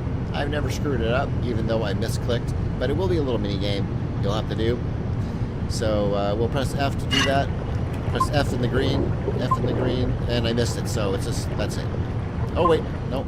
Ah, there we go, whatever. So I don't know what that mini game is supposed to do, because even if you miss the clicks, it doesn't seem to matter. I don't know.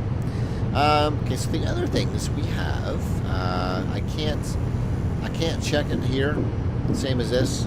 I can't check that either. Those are checked inside this control room in here. But we'll go do these over here. I'm gonna do this is just reverse, so I can't swap this out yet. I need to check on it. So we'll check that. There we go. We'll swap that out. There we go, and we'll do the oil. We'll check it first, and of course it is down. So there we go. We'll refill that. I have 2 of 50 on board, so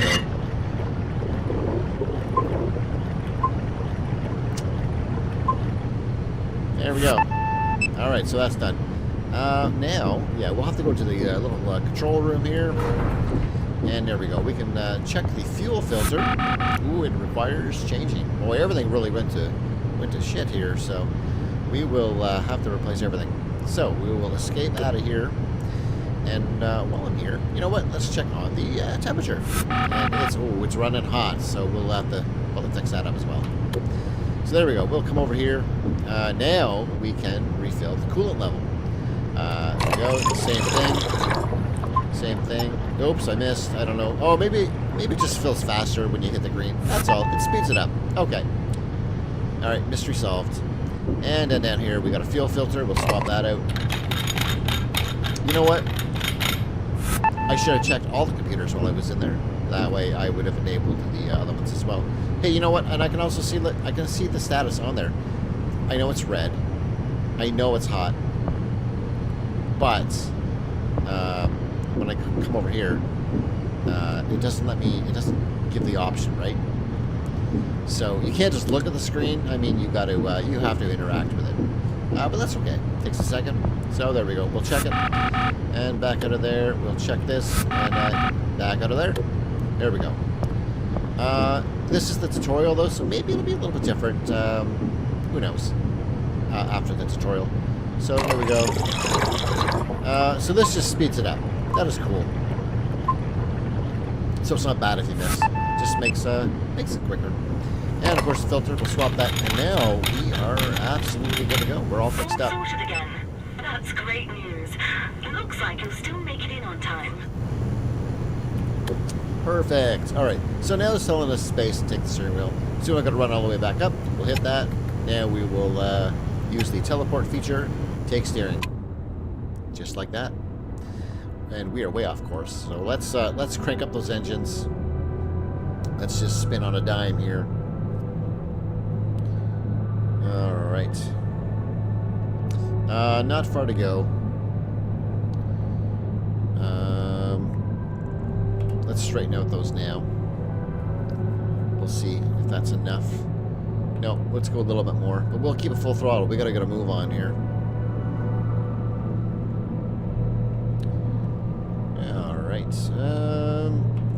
I think those ships that are out there are not in my way.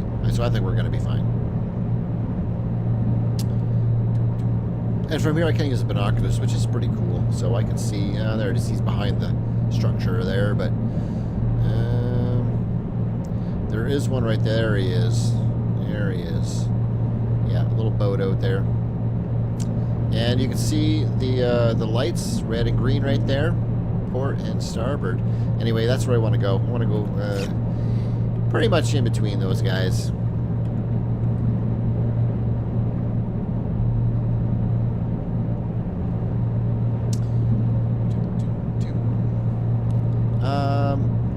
I don't know if this shows other boats on there. It shows the land. Of course, my range is super short, so I can't really see the land from here. But you can when you're nice and close. But I wonder if it shows like a little blip if there's a boat there. If I had a longer range, that would really be helpful. Which that is an upgrade I'll have to look into, you know, much later on.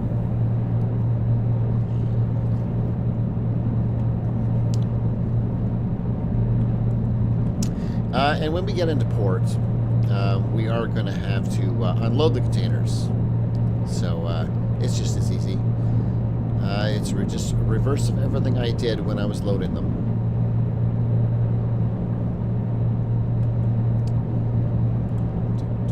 And they're going to be just random ones.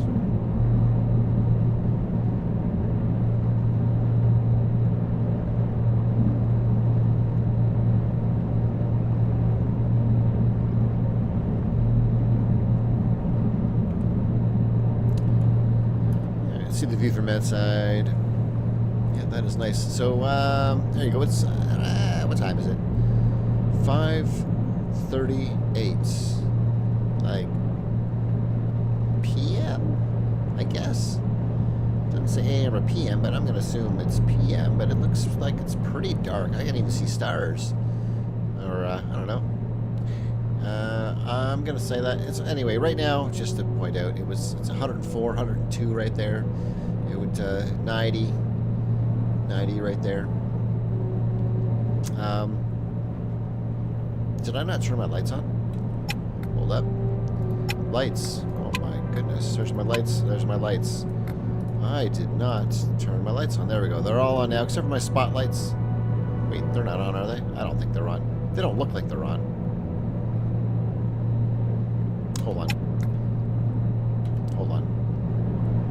Let's do this. No. No. So I don't have spotlights yet on here. I should go back in here and see what's going on though, because my my ship turned right around. I wasn't paying attention. Hold on. I went full reverse there. Let's straighten this out. And then let's just turn around here. The game wanted me to hit this guy, but I don't think I want to hit that guy right now. While I was messing around with my lights, my ship turned around. And it could have been the wind. The wind probably changed a lot right there. But that's what happens when you're not paying attention and you have no autopilot. I could have also turned all my lights on right here with those switches. Then I got my horn. And dock at pier and have an anchor. There's my searchlight, and I don't have one yet because I can't click that button. So, whoa, straighten her out. Okay, I overshot a little bit, but that's okay. We're not far now. I can actually open up my map. See the next that waypoint is 0.7 nautical miles away. We can zoom in a little bit there, and there's the job where we're going. So it looks One like of the best feelings at sea is when you spot your destination port on the horizon. Yes, it is. And when you pop up, I can't do anything until I press F. Yes, the reaching my destination music. So it doesn't look like it might be a straight shot in, but you never know. It might update a position for where I'm going to dock.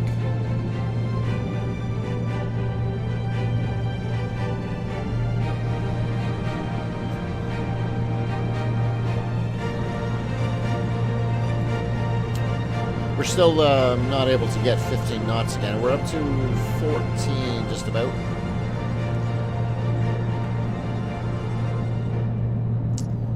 All right, so yeah, I'm just following my waypoints, and that's my last waypoint right there. I figured once I got to the I don't know if that's like the water break or whatever, I can navigate the rest of my way in visually.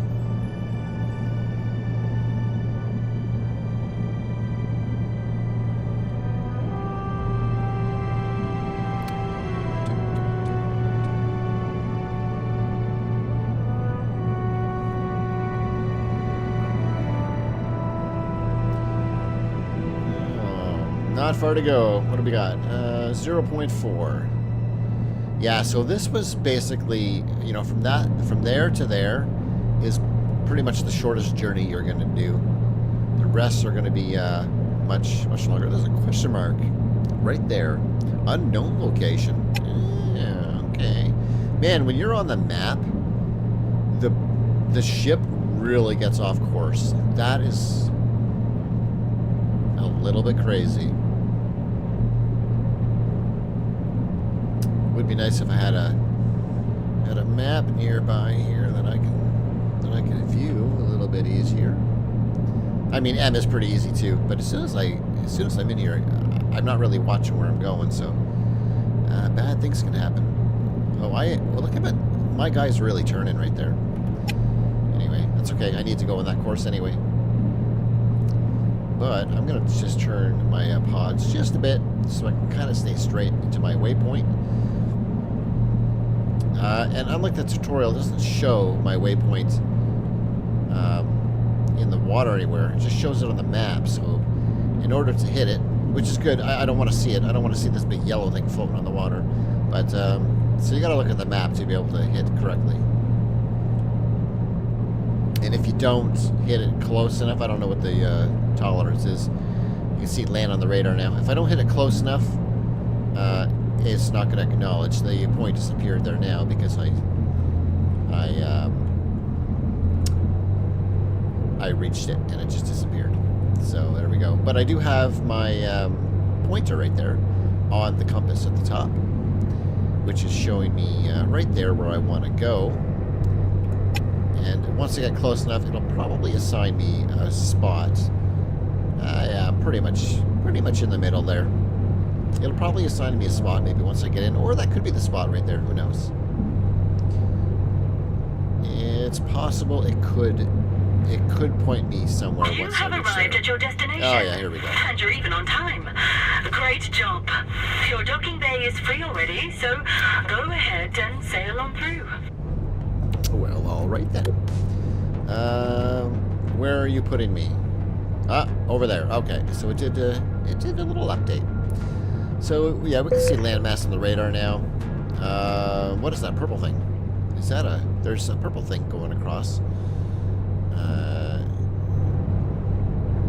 Going across the land? I don't know. There are also different colors of boats on the map. Let me see if I can show that real quick. The red ones are a tug. That's a tugboat. This is a tug. Wait, hold on. That's a luxury yacht. I don't know what the color coding is then. The map also shows our spot where we're going. Right in there. The zoom level also doesn't stick once you zoom in. It defaults to the. It has a default zoom level somewhere in the middle. All right, so let's crank her over. Be careful not to hit the side there. And okay, I should be able to go straight in. It's very, very calm, so I'm able to navigate here easy. And I'm gonna dial back the speed just a bit. I probably shouldn't be going that fast in here. And I'm doing this by myself. I don't have any tugs, so I'm just gonna have to navigate in there, and that shouldn't be a problem as long as I plan ahead for where I want to stop, because I don't want to slam into the jetty.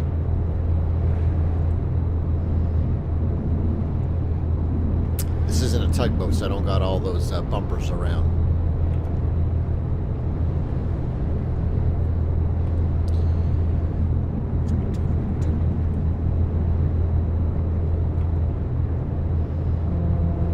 I know I'm going kind of towards this one, but I need to make my a bit of a turn there up ahead.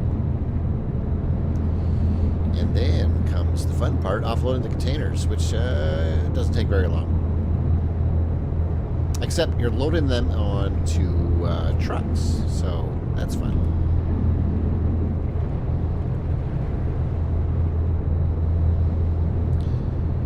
It's allowing me to dock here, but I'm not gonna.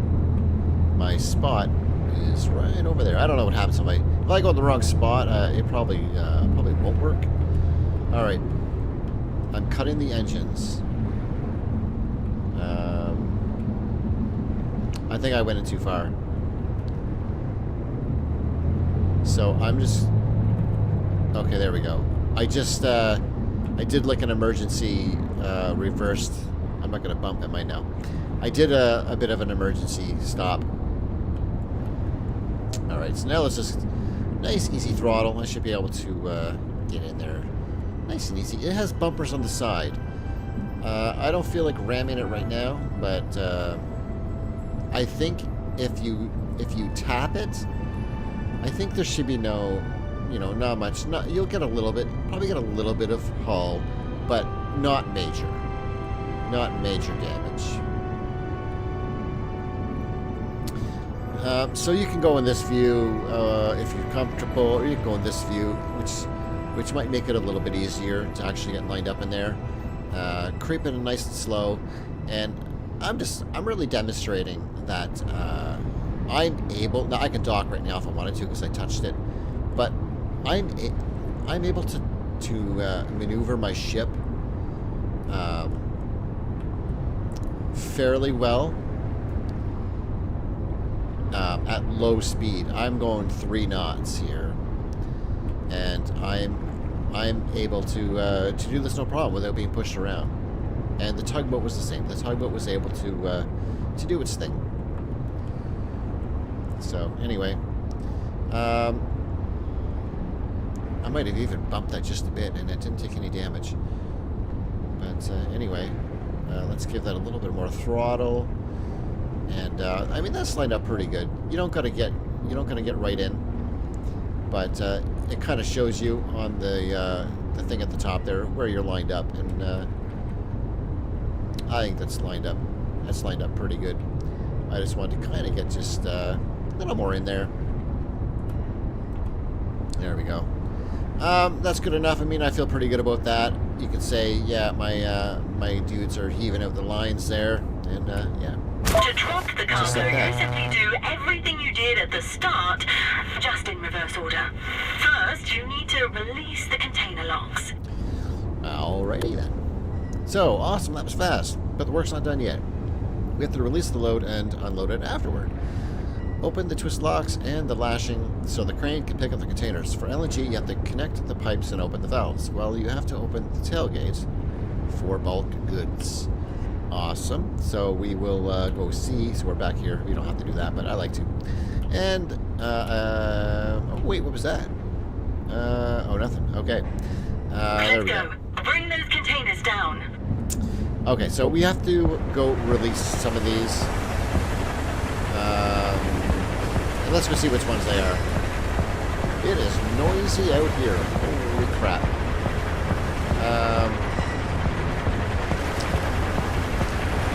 So, these are not the containers. Well, that one might be.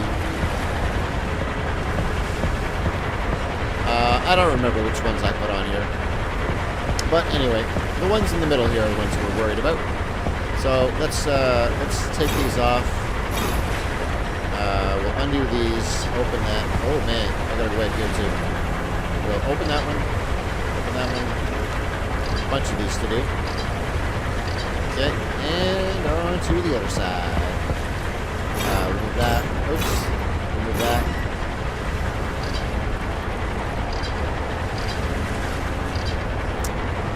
And there we go. So, we have to unload 4 containers. One more right over here. So this one we don't have to worry about the twist locks. So there we go.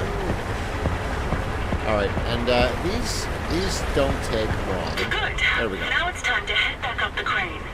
I hope you've got a handle on your fear of heights, because you're going to be doing this a lot from now on. Alrighty. Sure. No problem. Alright. We'll swap crane. There we go. So now we can start with the cargo drop. I've already checked the list against the containers and marked the ones that need to be cleared or unloaded. Often, not all of your ship's cargo is destined for the same port. So make sure you only unload the marked cargo. Does that mean I can pick up other cargo that's not marked? I don't know, maybe. But for now... Hey.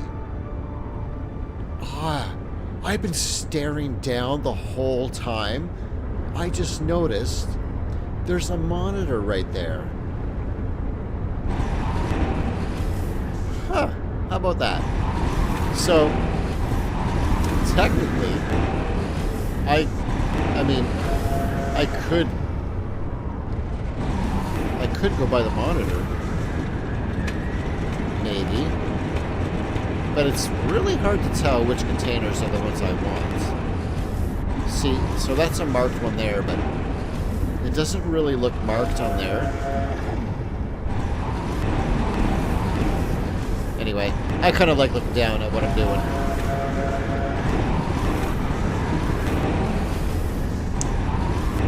I mean, you can use that, though, if you wanted. But anyway, yeah, we'll just go grab him this way. See if we can get lined up there. Okay, so now I have a yellow light. Oh, sorry, a red light and a white light. What is that? That means I'm touching it, I guess, but I'm not lined up with it. There we go. Now I'm lined up with it. All right, we'll pick it up. There we go. All right. Yeah, that is pretty cool. I see that monitor now. I don't find it's extremely usable yet, but you know, maybe in a pinch you could use it. So we'll try not to damage the guy's truck here. And I'm sure real operators don't let their containers swing around this much. All right, so.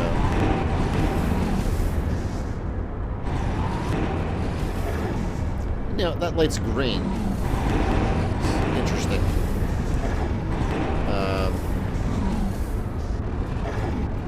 There we go. Alright, that truck's gonna take off. Be gone. I got just 3 more here.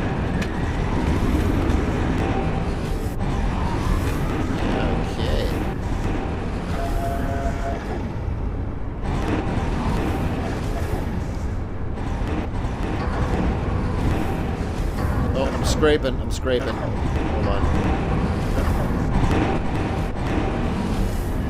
There we go.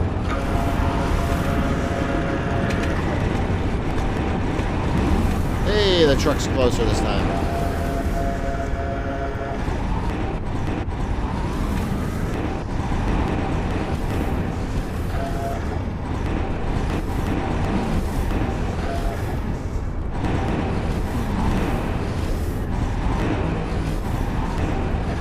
There it is.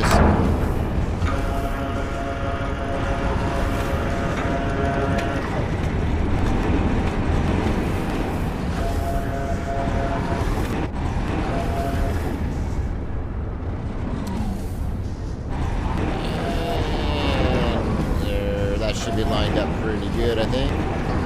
Yes, there it is.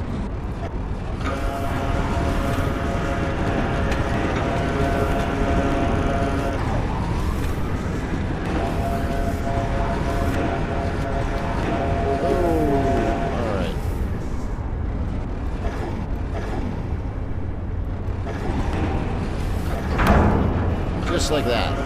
And let's go get the last one.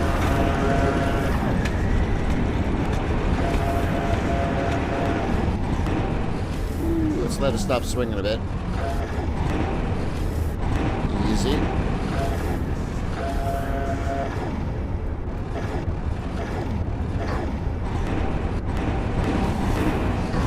There it is.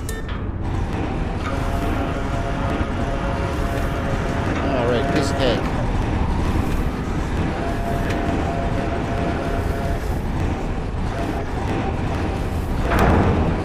Oh, that's how you load it. Man, I really slammed it down there. Hey, are you good? Oh, he's good. He's good, okay. Alright, let's park the crane. There we go. Alright, we'll swap back. There we go. Alright, go to the bridge. Right. Wait. Hey, you know what? We didn't check. We didn't check what we got in here for rooms. Or did we? Yeah, we did. Yeah, we did. Okay. All the way up. Go to the bridge and take the steering. Sure. There we go. There we go. Great work. Everything's where it belongs. If you're interested in shipping loads by sea on the really big container ships, give us a call. I'm sure you'll be the captain of the big trip in no time. There we go. That is the Crescent Port Logistics tutorial complete. I may as well move on to the Tide Guard. Now, the Tide Guard one's a little bit shorter, but you will get a feel for what it offers. So we click on that one. Inflatable police boat, rigid. And this one only offers the policing. And it is keep the coast safe. The Tide Guard is an alliance of several divisions, including the police, coast guard, and fire department. Ensure safety with service patrols, inspections, and escort jobs on this rigid inflatable boat. So those are the things we can do with this boat. And I guess that's probably what that means. I mean, it doesn't look like it's showing the next escort one, but anyway, that's what we can do with this one. So we will play the tutorial. Alright, welcome aboard, sailor. The Tide Guard was founded to enforce law and order on the sea and to make our waters safer for everyone, everywhere. This includes inspecting and escorting conspicuous vessels if necessary, as well as rescuing people in distress. Firefighting is also a part of our job, though we hope that this only happens in the rarest of cases, of course. To get started, let's inspect some of the ships anchored near the port. Sure. This is Captain Graham Sinclair, leader of the Tide Guard, and your point of contact for today's training. Welcome to the Maritime Safety Unit. Well, thank you. In today's session, you will learn the basics of inspecting, pursuing, and restraining suspects. Alright. I've seen your file. It baffles me as to why someone of your ability would sign up for such a basic course. Never done it before. I don't know. You could have started at a much higher level, but you're here now, so let's not waste any time. Alright, well, this guy thinks that I'm pretty good already. Alright, well, I'm going to continue. On today's agenda is patrol training. We've prepared a ship for you to find and inspect. Alright. Too easy. Let's start with the basics. Head to your patrol area. Alright. Keep your eyes open. So, I got to think about this boat here now. I can change my view with this as well. So, I'm going to undock. You're too far. Oh, wait, I'm already undocked. Okay. Alright. So, for those that have been in like a small boat, pleasure craft,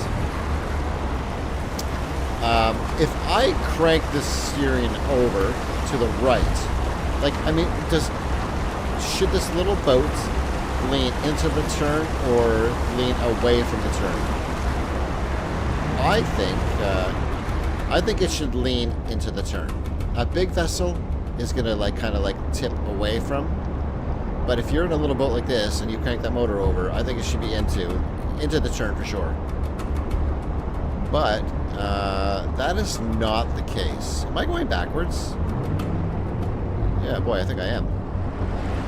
Okay. But anyway, if I crank this up and I turn to the right, I actually lean away from the turn. I don't think that's right. It doesn't look right to me. Same as if I turn to port. I'm leaning away. I'm leaning away from it. I think I should lean into turns. If I'm incorrect, somebody comment. I mean, I've been on a pleasure boat before, like a little boat, and same as when people splash people. You know how they go by and they splash people with their wake? I mean, the boats are always leaning into the turns, the smaller boats. So a small boat like this, a little rib or a rigid boat, whatever they want to call it, it's a small boat. So even just with that single engine at the back, it should definitely handle a little differently, I think. Yeah. Anyway, that's just me being kind of a little nitpicky. I think that maybe that should be investigated. Or if I'm wrong, I'm wrong. Alright.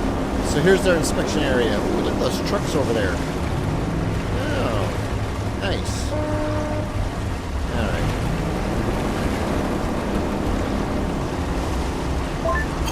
There we go. The majority of your working hours will be spent scanning various civilian ships. This function is integrated into your binoculars. Those are some pretty fancy binoculars, I'm going to say, in order to scan ships. Yeah? I'm glad the game pauses for when this guy talks. Alright, so here we go. Select the binoculars from your radial menu to identify and mark ships for inspection. Keep the ship in the center of the viewfinder to scan it. Once the indicator is completely green, which happens very quickly, the ship has been successfully scanned. Okie dokie. Oh yeah, look at those pretty good waves right there. I even cut power. I'm just still got a little momentum. Alright, our first ship is highlighted. So, let's just go reverse a little bit. Okay, good enough. Alright, B for binoculars. Well, he scanned, that's it. Alright, look through the binoculars. Hey, I did. Alright, back out. You found the suspicious ship. If there is a serious suspicion, you have the right to search the vessel. Okay. I don't know what the suspicion is, but we'll find out. However, you must initiate contact with the target and inform them of your intentions. Use the radio to do this. And this is where we get to use a little radio. It's showing like a handheld radio, but we don't have a walkie-talkie like that. We just have like a kind of a normal VHF radio that's like a box type, like a CB radio. I think we'll check on that. Now that we have marked the ship we want to inspect, we need to contact the captain to inform him about the inspection, him or her. Use the radio in the radial menu or on the bridge to contact the other ship. So yeah, if I'm in first person, see we have like a kind of a regular CB type of radio on here. So we can do that, and that opens up the radial menu. There we go. So we have SOS, and then we have this one, radio other vessel. So that's one we'll pick, obviously. You have received permission to come on board. Dock with the target ship and board it. So there was no chit-chat back and forth about me wanting to board. I just automatically, from Graham St. Clair here, told me that I just received permission. Maybe in the future there might be a little bit of conversation back and forth between me and the other vessel. I think that'd be pretty nice. There, you will receive a list of items that you'll need to inspect.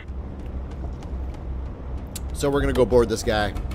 You're going to get a little spot alongside him right there. And since you have successfully approached the other ship, now steer our ship closer to the other in order to dock. As soon as you're in the marked area, press K, and then you can board the other vessel using the radial menu. Alrighty, so you got to watch this. When you give throttle to this boat, it picks up quick. And in fact, you know what? I'm probably going to do it in this view, just because for me it's going to make it a little bit easier. You know, for getting in close and you know, kind of getting lined up. I already cut my throttle right there, right? And I'm probably going to have to reverse some just to come to a stop. We'll see. Maybe I can line it up okay.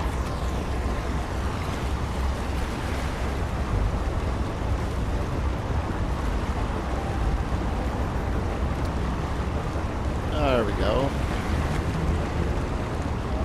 Yeah. Hold K to dock. There we are. We're in the green. We are docked. Space. We're going to swap vessels right here. Swap. And there we go. We'll swap to the other ship. And that's how you get on board. This checklist of items to inspect has been prepared. Once it has been completed, it must be handed over to the captain. If the result is inadequate, the ship must be escorted to the port. Alright. So we'll continue. So there we are. we've docked next to the ship and boarded. So now we have to check maps and the rudders. I don't even know what rudders, R-U-T-T-E-R-S, routers. I don't know what that is. We'll check the books though, the maps. All right, so up here we got looks like a couple of things. So here we have. This is the transponder. We'll have a little look at that. Can be checked off. All right, can be checked off. I think it's okay. I'm not sure. Here we have a logbook or something. This is the maps and rudders. I'll have to look that up later. Rudders. Can be checked off. There we go. And it says check the position lights. Ooh, yeah, we gotta go down on the deck here. I think.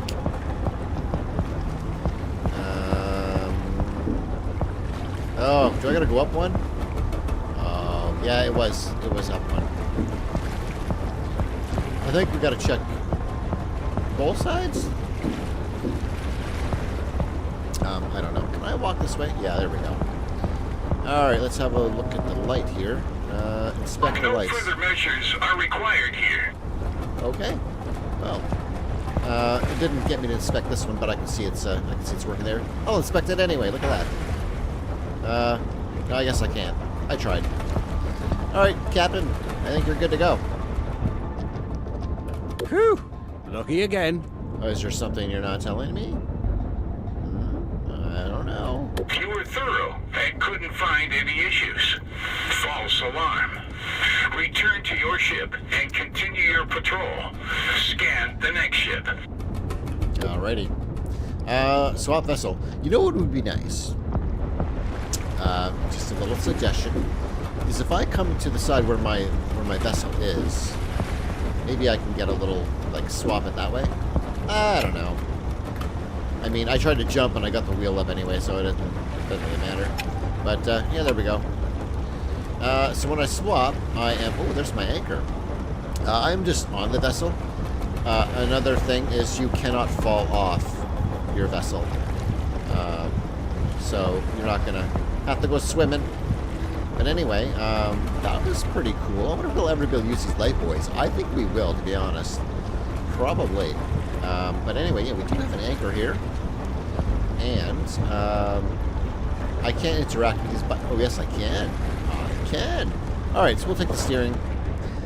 Here we have our outer lights. We have our inner lights. Signal lights. We got anchor. What's that signal? Yep. We have anchor. We got the dock button. We got a horn over here. And what is this? F. Switch blue. What? I didn't know that. Oh, I got my map. I got my radar. There's no button to drop anchor, and I'm glad to see that because there shouldn't be. It's right there. I can just grab it, heave it over. Anyway, we're going to undock. There we go. We are undocked, and I'm just going to back up slowly here. And hold on a second. Let's cut those engines. Let's turn on the lights. There we go. So lights are on.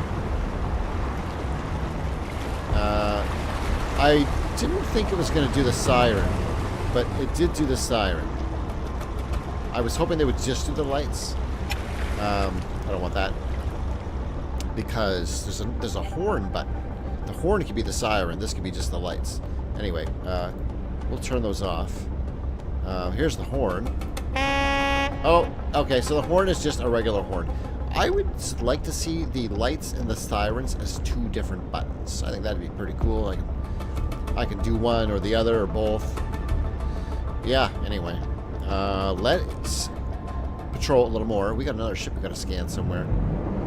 So let's get out of here. Let's go further out. Our circle is big. That was that one guy there. Here's the ghosting I was talking about. The rear end of the boat there. So I don't know if that's ghosting or if it's just kind of reflecting in the wake. but when I go full on out here, that the little bit at the back kind of ghosts right there. That's the only ghosting I've really paid attention to. And since I barely look at that, it doesn't really bother me. It's okay. Yeah. Where's this next ship we gotta scan? This is a big area. Hey, you know what?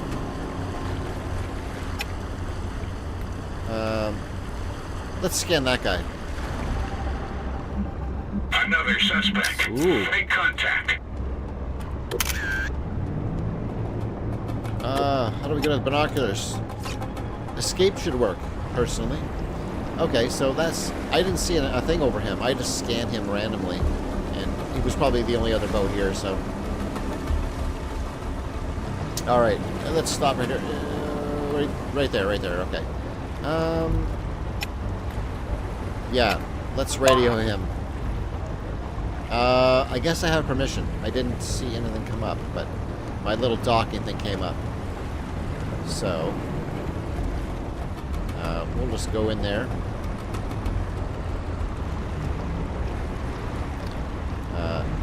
I'll try and go slow, but this boat is fast. It is fast. I can't really line up really good. But I'll try. That's good enough there. Okay. That was actually a pretty good docking job. Alright, so let's swap. Let's get on board. Alright. It defaults to third-person view when you board a ship. So there's my guy. There's my guy there. He's looking pretty cool. And there he is running. Or walking. Little jog. Okay, so we're going to inspect a couple of things on here. We'll go to first-person view, kind of like that. We need to check the logbooks. Let's go check the logbooks. Then I'm going to go... oh, logbooks are downstairs. Alright. Let's go below deck. Oh, here. There we go. No? Can I open that one? Ah, we got to go inside the tugboat. Yeah. So, that's good. Everything you'll see, they're all inside. Nothing on the bridge this time, so the captain's not going to see. He's not going to see what we're doing down here. Anyway, here we go. Now we got to come inside and have a little peek around here. We can go upstairs now, and the chain. I think they used to have a chain here where you couldn't go down here, but now we can. So, yeah, full interior. All right, so before I go down any further, this is where I came in right there. There's the heads, and we'll see what else we got here. We have a little kitchen. Nice. That is nice. I gotta inspect the kitchen, you know, make sure everything's neat in there. We got a little settee area. Or a lounge, you know? Yeah. Yep. Looks good. Ooh, we got another door with a little a bunk. Somebody's cabin here. Oh, life preservers in there. Okay. But, hold on. We got to go down further. This is where the real meat is. So, alright. Let's come on down here. I heard an electrical panel or something. We're going to come in here, have a little look. The engines are good. That is nice. But, I will check the oil level. But for now, we're going to check a couple things. We're going to check the logbooks. Can't be checked off. Alright, so it's checked off. Now, it doesn't tell me right now if there's anything wrong with it. Does it meet the requirements? Oh, it does. There it is. Oh, no, buddy. That doesn't meet the requirements for your logbooks. Incomplete. Let's check the boating license then. Regulation complied. Boating license expired. Was not maintained correctly. Oh, dude.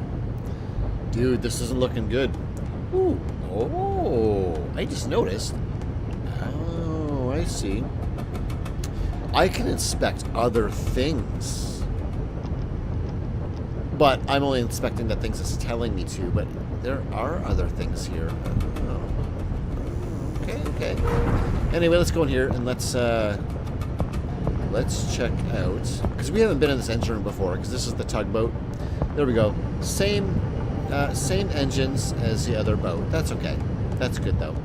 Makes things a little simple, but you never know. Some of this stuff could change up on some different vessels. But I am going to check the oil level. So let's check that. Your colleagues will be waiting for this ship in the next harbor. Yeah. Now my engines already showed as good, engine 1 and 2. So I'm sure the oil might have been okay. It didn't really specify, but he's got a couple other issues that he's got to worry about. So sorry, buddy, it is not your day. So let's go inform him of the bad news. I'm gonna sneak up on him right here. Oh, hey, how you doing? Same guy. Not gonna get lucky this time, are ya? Is that all on the guidelines? What do I have to pay attention to? You're the captain of this vessel, ain't ya? Well, I'm gonna have to escort you, sir.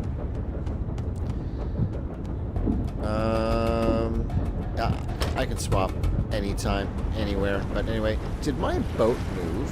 I look like I'm in a different spot.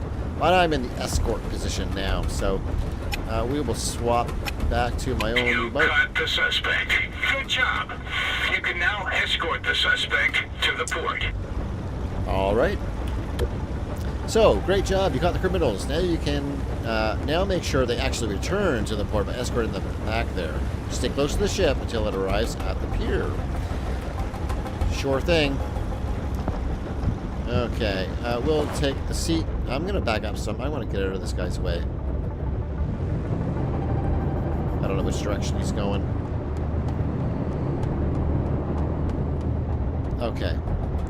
You can see at the top there, it says I'm 14 meters, 15 meters away. It's very tiny. I don't know if you can actually see that on YouTube, if there's any compression. 23, 24, 25 meters away. I'm gonna actually hang back here for a sec, just to give a bit of an idea of the distance. I can catch up super fast anyway. I think it's 250 meters is the distance that... Now, the bar just turned from green to yellow, or sorry, white. I don't know if it changes to other colors, but halfway, like 125, what's 100, 140, 130? You can get about 250 meters away, but it's good to stay close, just in case. Make sure this guy returns back to port. With this boat, it is really easy. I'm sure you might encounter some quicker vessels, maybe, or you might have a slower boat when doing the escorting or inspections, possibly. So that's something to keep in mind. But, I mean, I'm 5 meters away. It is no problem to keep up with this guy in this boat anyway.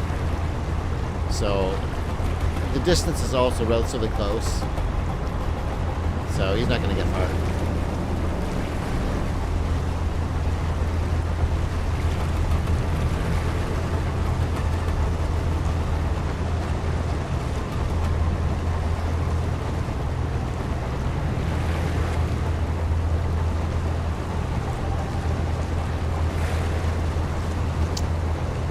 Yeah, it's got me like 2 meters away almost. Can I get 0 meters away? Yeah, I can. 0 meters away. Don't hit him. Don't hit him. Okay.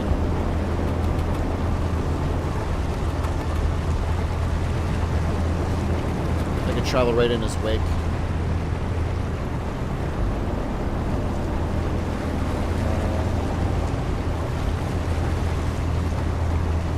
Yeah, this boat is so quick that you got to be really careful on how much throttle you're giving it.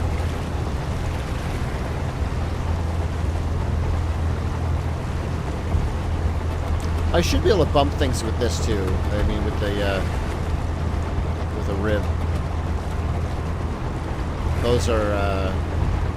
Those are probably inflatable, I would say, all around the boat.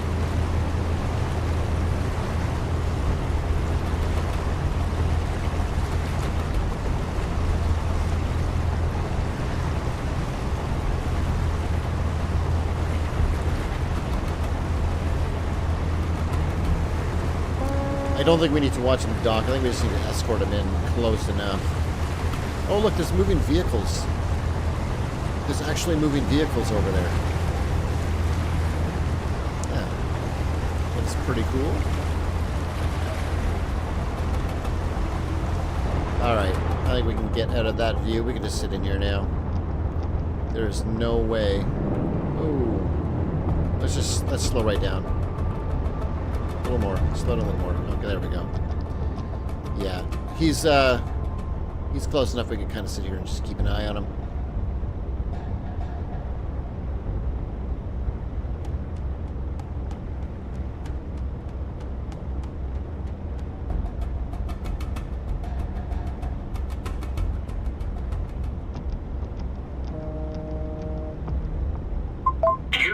The test with flying colors. Ooh, no real surprise, though, given your file. You've proven yourself. All right. I hope I can count on you in the future, if you want to take up our job offers. So that wasn't too bad. I mean, that's something that's out of the ordinary from any other ship simulator that I've played, you know, where you're doing escort duties. I mean, I've never played any that had that kind of thing, so... that was definitely an interesting take on playing. So I kind of enjoyed both. And great work, Sailor. If you keep up that pace, you'll be a great addition to the team. If you're interested, reach out to us and we can discuss the details. Ahoy! And there's other things too, like you're going to have firefighting as well. You know, patrols, escorts, firefighting, and that kind of stuff. And then here, you're going to have all sorts of different types of cargo jobs. So I think I'm going to pick the Crescent Port Logistics.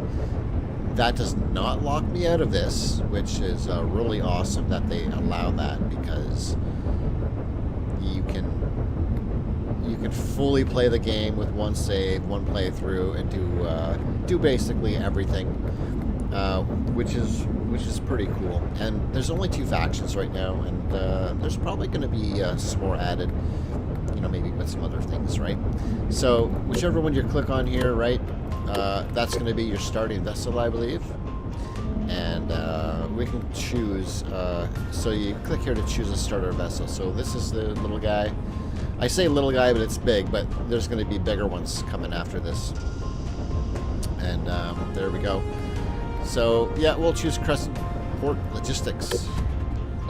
There we go. Level up. Nutty Pine Play. Land Lover. You have unlocked. Blah, blah, blah. It was too fast. Hey, buddy. Teddy here again. Congratulations on passing your training course. There's no stopping you now. Cool. All right. F. Continue. Have you given any thought to your next jobs? I could use your help with a container delivery for Crescent Port Logistics. All right. Also... there is a campaign, but you can also do anything you want. So there's going to be something for Teddy. Teddy wants you to do something, and if you go there and do Teddy's thing, that's work in the campaign, and I don't know how many there is, maybe 10 or so. I have no idea, to be honest. But you can ignore that and just do jobs, and just like go off on your own. It's an open world kind of deal. You just go do your own thing, and then do the things for the campaign, you know, when you feel like it.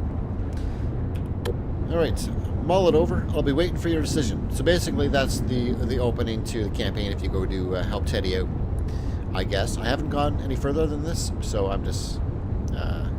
that's my assumptions. Anyway, here we are. So the first campaign job is now available. So this one's going to be called Chapter 1. The rest are going to be things, like load containers. Due to the high demand for all kinds of goods, there's an even greater demand, or greater need for people who can also load these goods, and then you can't read it anymore. But these are going to be your jobs. But if you want to do the campaign, excuse me, it's going to be this one here. So, ooh, it's Teddy McMillan. That's his name. And for the devs, I mean, whatever about the voice. I don't think there's anything wrong with Teddy's voice. I know people are kind of think of a couple of terms that came up was Dora the Explorer and Blue's Clues.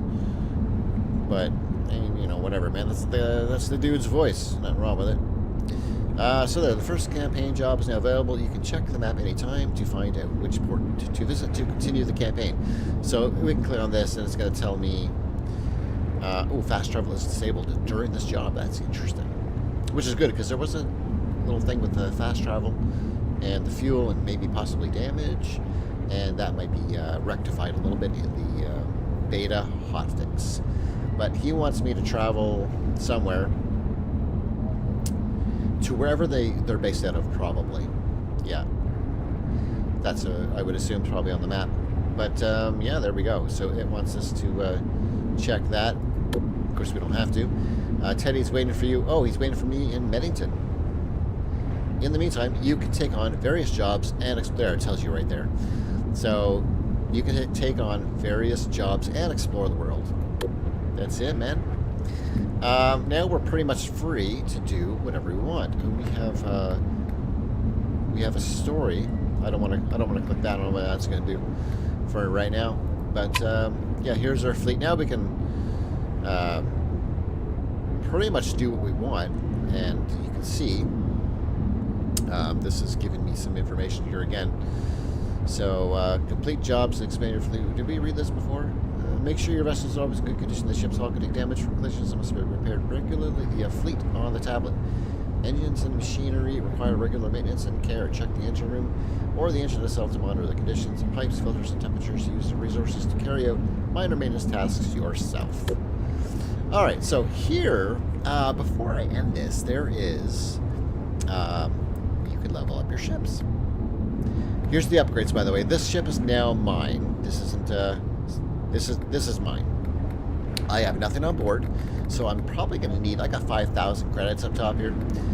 And, by the way, it says right there, crew management available, level 3. But anyway, now that this is mine, I can upgrade these things. This stuff here you can't upgrade. But I can upgrade the capacities of these. I think 50 is plenty for right now. I don't know yet, though. If you need to, I don't know. You can upgrade these in port, or you can buy these in port. So, I mean, 50 is plenty. You're going to visit a port every time. But here's the things I can upgrade. Again, I don't know what this radio does. Echo sounder. I don't know. Do I have one on board? I have no idea. It looks like maybe I don't, and I need to buy these things. Who knows? But this is what I want to point out here is by pressing U, I can level up my ship. Right now it's 1 star, but I can increase the ship itself by adding more engine power, which increases the max speed by a couple of knots, lowers the fuel consumption, and reduces the maintenance level, which maybe makes it break down less often, which that'd be my guess.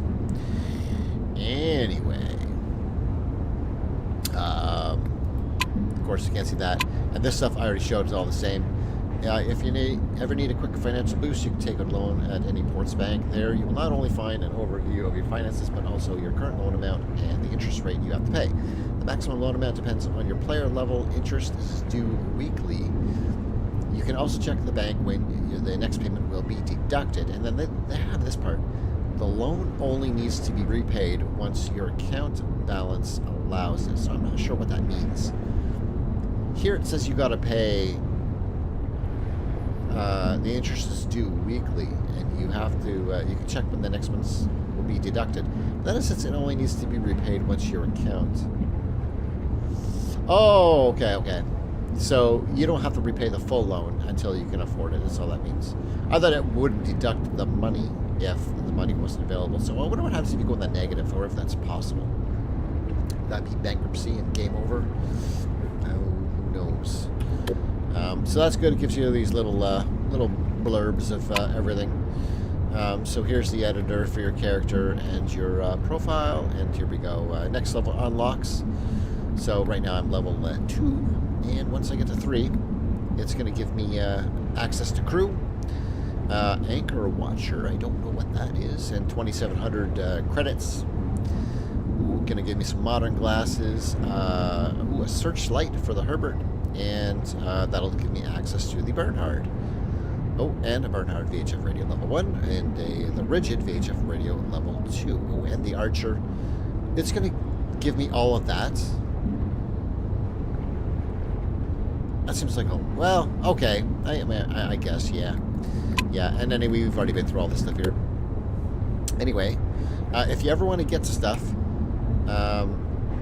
you press T for your tablet. So right here, I can actually just step away from my steering wheel there. T for tablet gets you into all the deets, so you can do all the stuff you want to do. And that is it. I will save that game. Game successfully saved. You can't have multiple saves for the same session, if anyone was wondering. It's one save. So just be mindful of that. If you have a crash, you might not be where you left off.